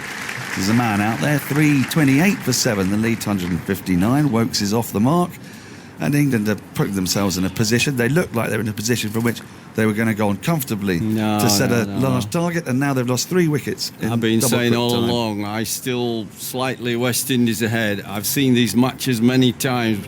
2 wickets can go quickly. It all started from Stokes. It was a wide ball trying to smack it over extra cover. Again, played beautifully up to then, but that's a really wild shot. It just turned out of the rough and it stopped it a little, so instead of hitting it clean, it went up in the air and just didn't quite make 6 to the longest part of the boundary. Moeen Ali faces Roston Chase's last ball of this over. He drives elegantly and fluently as ever to wide mid-off, but there's no run. End of the over. England lead by 159. They're 328 for 7. They got 2 new batsmen at the crease. Woakes on 1, Moeen Ali on 2. It happened straight after drinks as well, didn't it? They'd looked so comfortable in that hour after lunch up to drinks, and they took drinks. How many times do we say that drinks, new periods of play after lunch, tea, start again next morning, all help the bowlers? Gets wickets so often. We've all done it, me included. It does. So you have to try and guard against it, and it's ebbed and flowed beautifully, but I just always felt that we're always slightly not quite there, England, not quite enough runs. Then we lose a wicket, and I've always felt that they're just whittling England down slowly and surely, and that's what happens. The pressure, the stress gets to people. Well, the last time you'd say, I guess, to back up that point, the last time England were on top in this game was probably when West Indies' 3rd wicket fell in the first innings, back on just before lunch, or halfway between started playing lunch on day 2. 34 for 3, and thereafter there was a partnership of 246, was there? As Holder is in to the new batsman, Chris Woakes. Oh, beaten! He's beaten. There's an appeal, not a very convincing appeal. Holder's wondering about the review, and after Malan yesterday, he's asking, and no one's really wanting to look at him, and so he's going to trudge back to his spot, the captain. And Woakes survives. We'll have a look at that in a moment. But he's beaten by 1 past the outside edge. Just taking a look at the replay. No, he's miles away from that, isn't he? He looks miles away from it. It's taken low by Dowrich. Wow, 2 slips. Gully, we've still got a deep point, Jeffrey, for Woakes. Yeah, because he knows runs are important as well as wickets. They don't want England to get 180, 200. Holder in to Woakes, beaten again, just propping forward limply onto the front foot. No real conviction in the shot, and the ball just swings away from him into the gloves of the keeper. Again, no run. Holder, he's bowled really well in this match, hasn't he, Jason? Well, superbly. After Anderson, he's been the best bowler on both sides.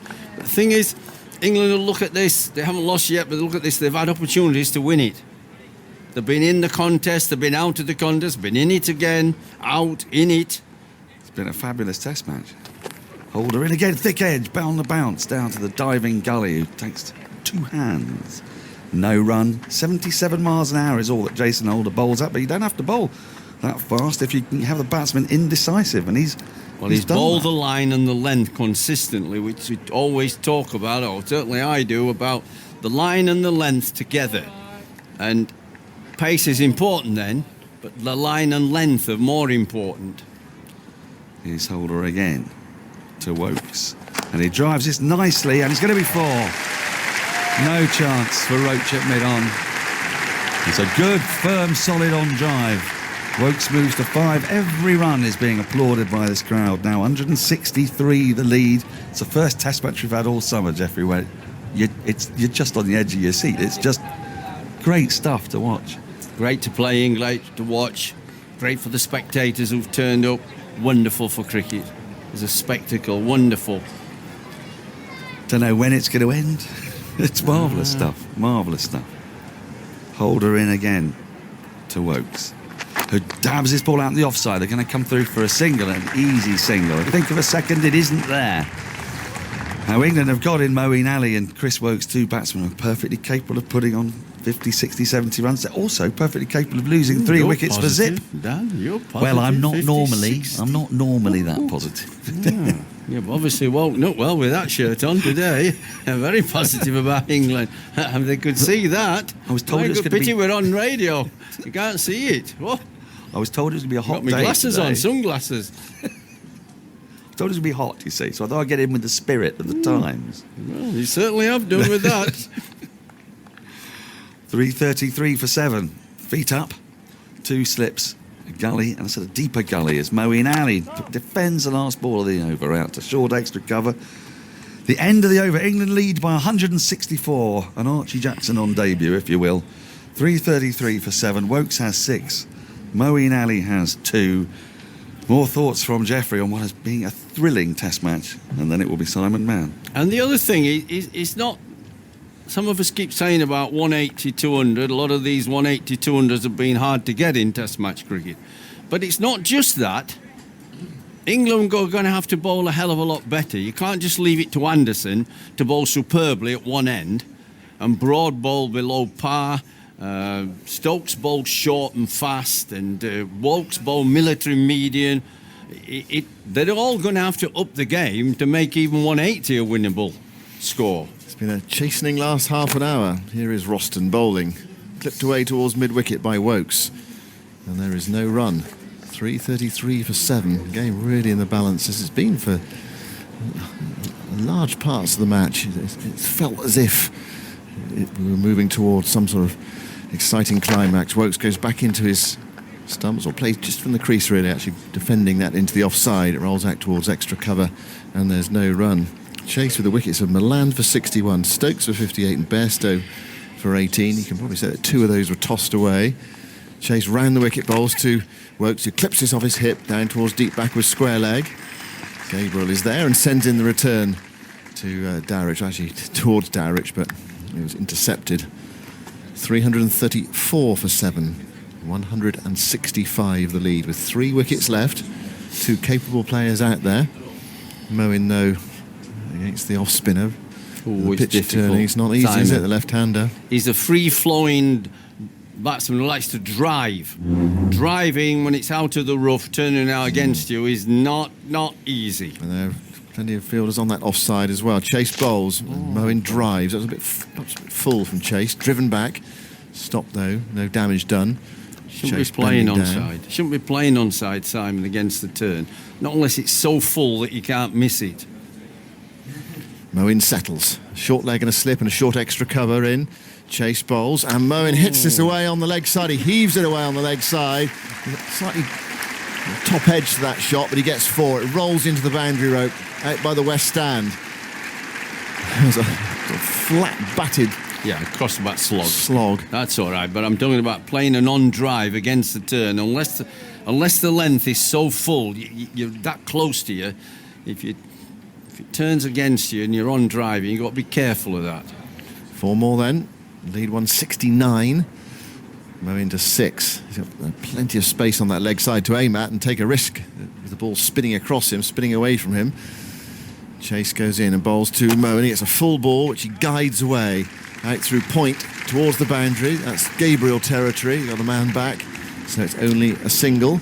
And Moeen takes the bowling at the end of the over. 339 for 7. England's lead in this fabulous test match is 170. I just say this, first chance I've had to say to everybody, I thought Malan did really well. The lad came in with England in trouble. He's playing for his test place as well, having got out first innings. Maybe a trip to Australia, second innings, England under pressure when he came in, didn't they? I thought he really stuck it out, and just before he got out, I was just on television now saying, I think he's getting tired. He's been in 5 hours. It's a hell of a stress when all those factors are coming together about your career on the line, the state of the match, England going to win or lose.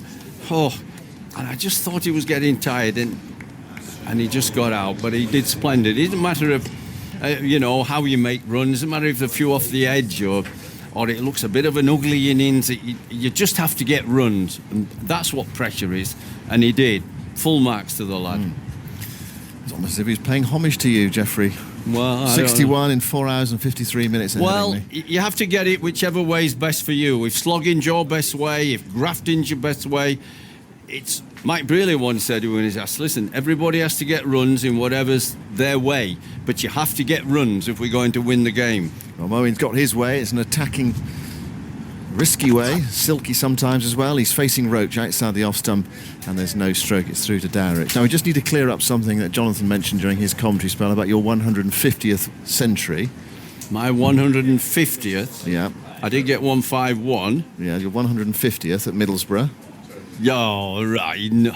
Yes. Did you glove it to Gully? No, did I, Ake?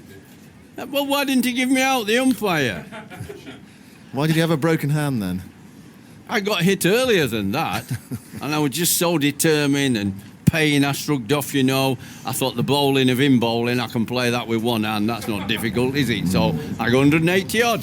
Here goes Roach into bowl to Moeen. 2 slips in the gully and a short point as well outside the off stump. Moeen lets it go, and it goes through low. Well, he's chuntering at the back still about that. Well, that obviously clears that up, Jonathan. You were totally in the wrong, Jeffrey. You'd always believe the batsman of Jeffrey's calibre, wouldn't you?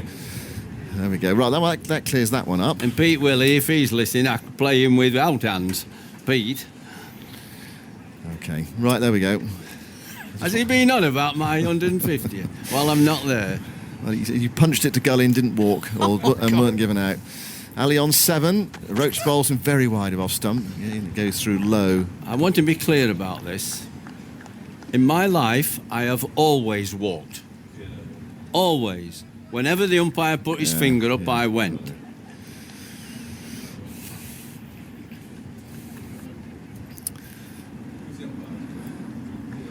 .339 for 7. Both batsmen on 7.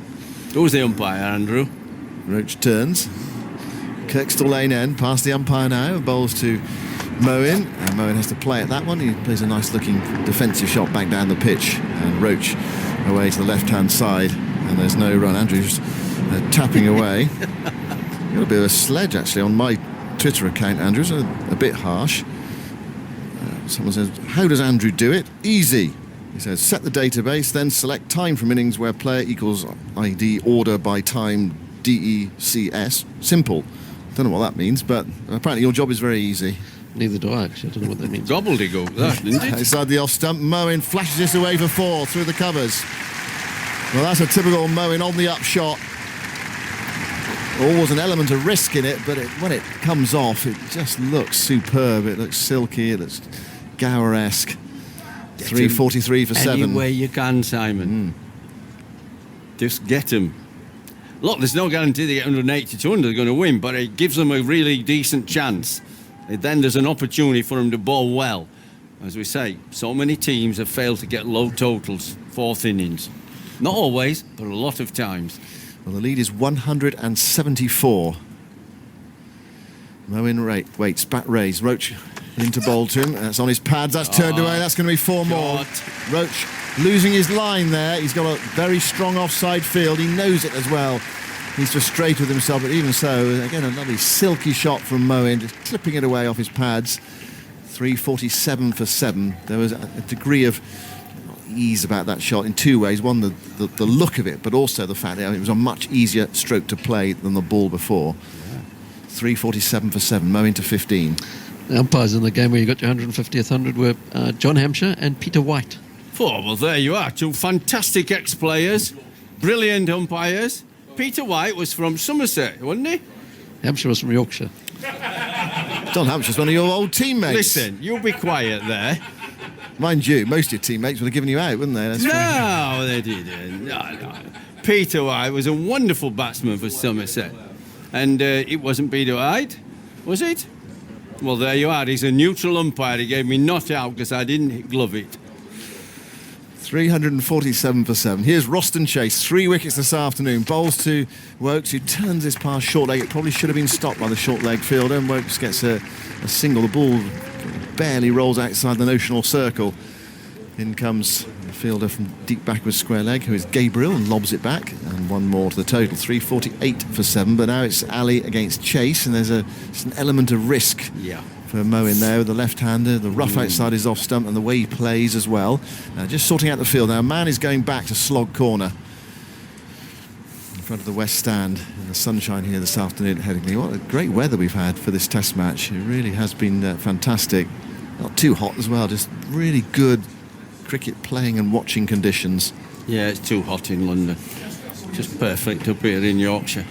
There's Moeen on 15 then, with 2 men on the leg side boundary. Chase goes into bowl to him, and he stretches forward and he pushes it past the short leg fielder for 1.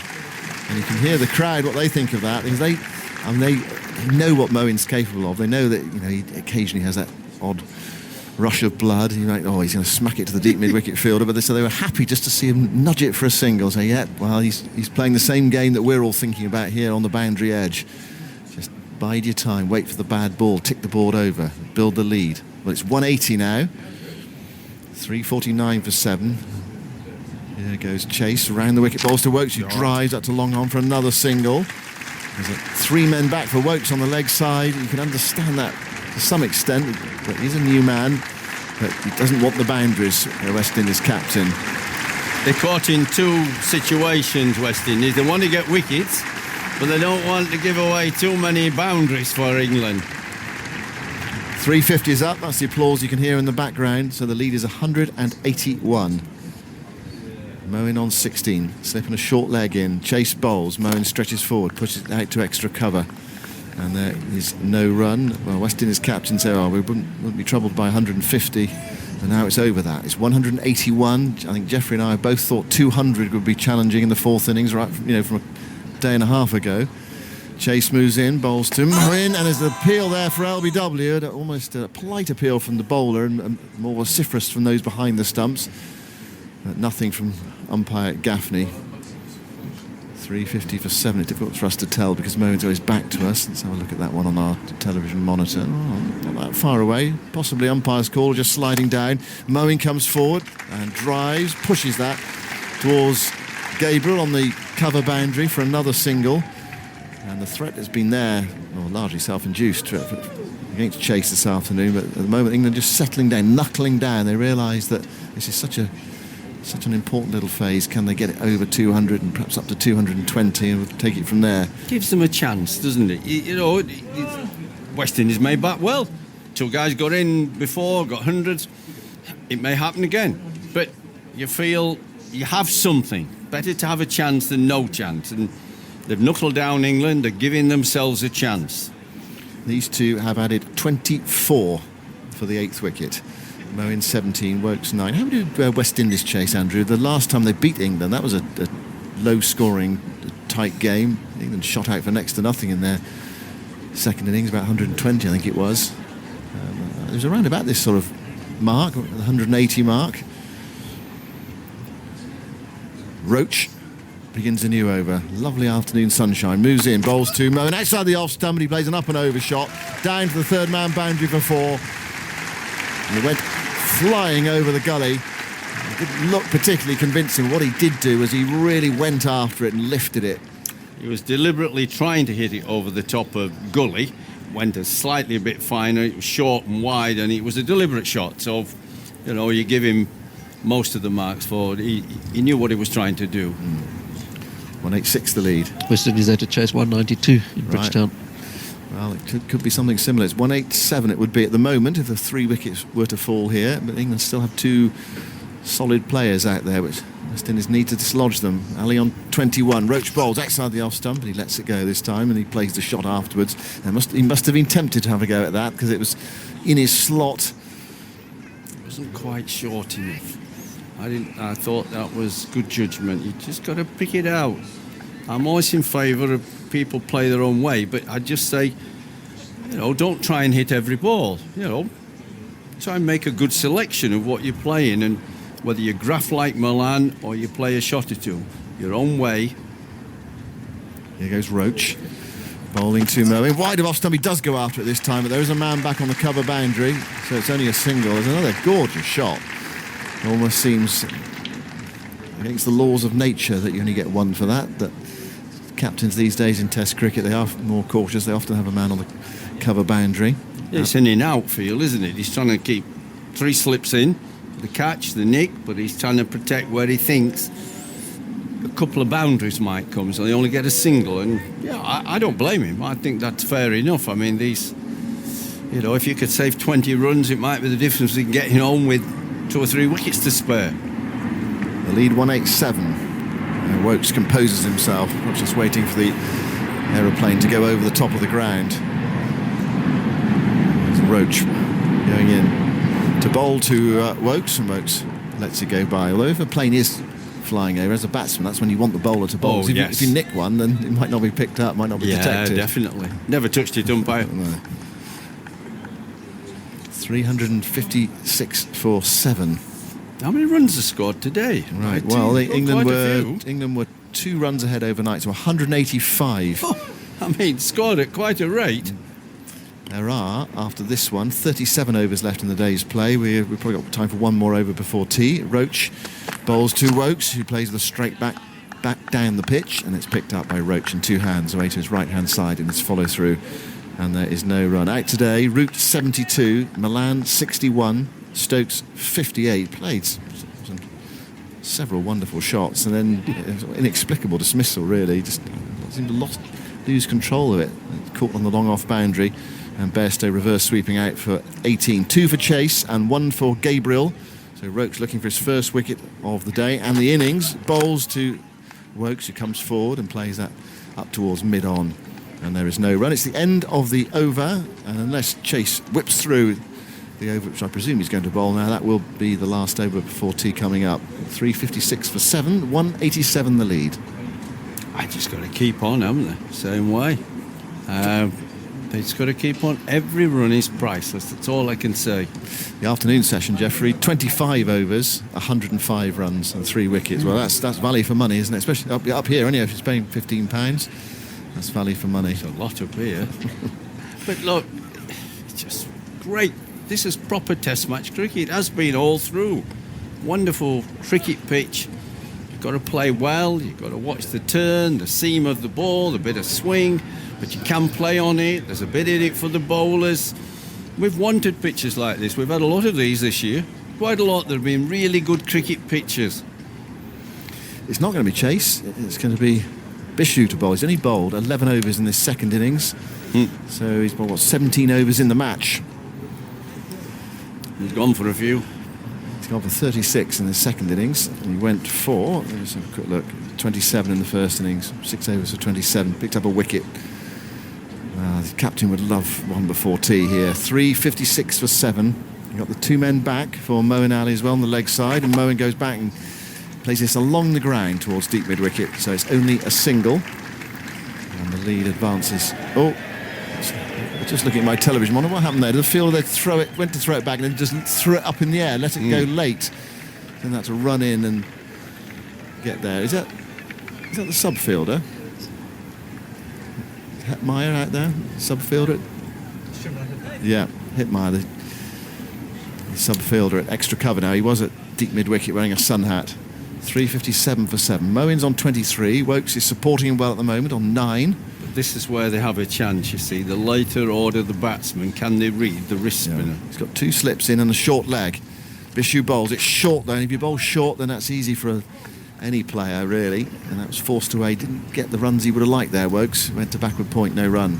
Roston Chase has spelled there 7 overs, 1 maiden, 3 for 19. 3 for 19. Drag West Indies right back into the game. Bishoo bowls, another short delivery, and Woakes powers it off the back foot up to mid-off. So he's hit 2 well now, but not for runs. I'm not sure he's picking it. He's setting. As soon as he sees the length shot, he sets to hit it, but he doesn't allow for the spin. Well, here we go. We've got just a few balls to go until tea. Woakes stabbing forward there rather suspiciously at that one. Just dropping it into the onside. It was picked up at short leg. And there's no run. 188 ahead. Bishoo bowls to Woakes. I think he picked that one. A leg spinner outside off stump, and he let it go by. Tell me when he gets a googly whether he picks Yeah. it. That's the key. I think that was an obvious one there, wasn't it? You could see him flick it out. He sends himself a catch, Bishoo, and bowls to Woakes, who gets a full ball, which he drives nicely. It's very well stopped by Hetmyer there at extra cover, the sub-fielder. And that was the last ball before tea. Well, this excellent game just continues in the same vein. It's been a thrilling afternoon session with 3 wickets going down. The crowd appreciating it as well. Over 100 runs, 106 runs in 26 overs. And what it means at tea is that England lead by 188 with 3 wickets in hand. Moeen has 23 and Woakes has 9. Fantastic test match, wonderful entertainment. It's tantalisingly poised. I'm still saying slightly West Indies, in my opinion. That's only my opinion. It's going to be topsy-turvy, it can change. But we've seen throughout this second innings, even though it's turned a lot, and the newer ball has seen quite a bit from occasionally, that you can bat on it because 3 England batsmen have got in and played beautifully. But even when they're in, they keep misplaying and missing the odd ball. There's something there for the bowlers. So I couldn't tell you, to be honest, how it's going to turn out. I really don't. It's just really tantalisingly poised. West Indies task after tea then, though, Jeffrey, what were they thinking? 3 wickets, 4, if they could in 20. Yeah. You know, again, just when 2 England batsmen have got in a bit, comes the break. And again, breaks tend to help the fielding side. I think if I was the England captains, I'd be saying to the 2 England batsmen, look, I'm not telling you to change the way you're playing it, but just remember, you are starting again. You're not 20 odd not out, you're starting again. One of your big fans has emailed us, David Hoare. He was at Ackland Park when Jeffrey scored his 150th century. After what felt like batting for days, he achieved the milestone. After the applause died down, there was a loud cry from some wagon, now get out so we can get on with the game. Exactly right, too. That was exactly how I remember it, Jeffrey. I think it was tea time on the 3rd day. I'll leave you with Jonathan. Yes, I'm going to take my leave, but I'm so sorry that my friend is so hurt about it. He can still remember it all these years later. Still dream about it. Yeah, I'm sorry about that. How many did I make? Would you repeat that again? Off you go, Jeffrey. Thanks so much indeed. Bye-bye. Thanks for that I email, loved anyway. your bowling. You and Peter Willie. Yeah, thanks for that email. Anyway, that was exactly what it was like.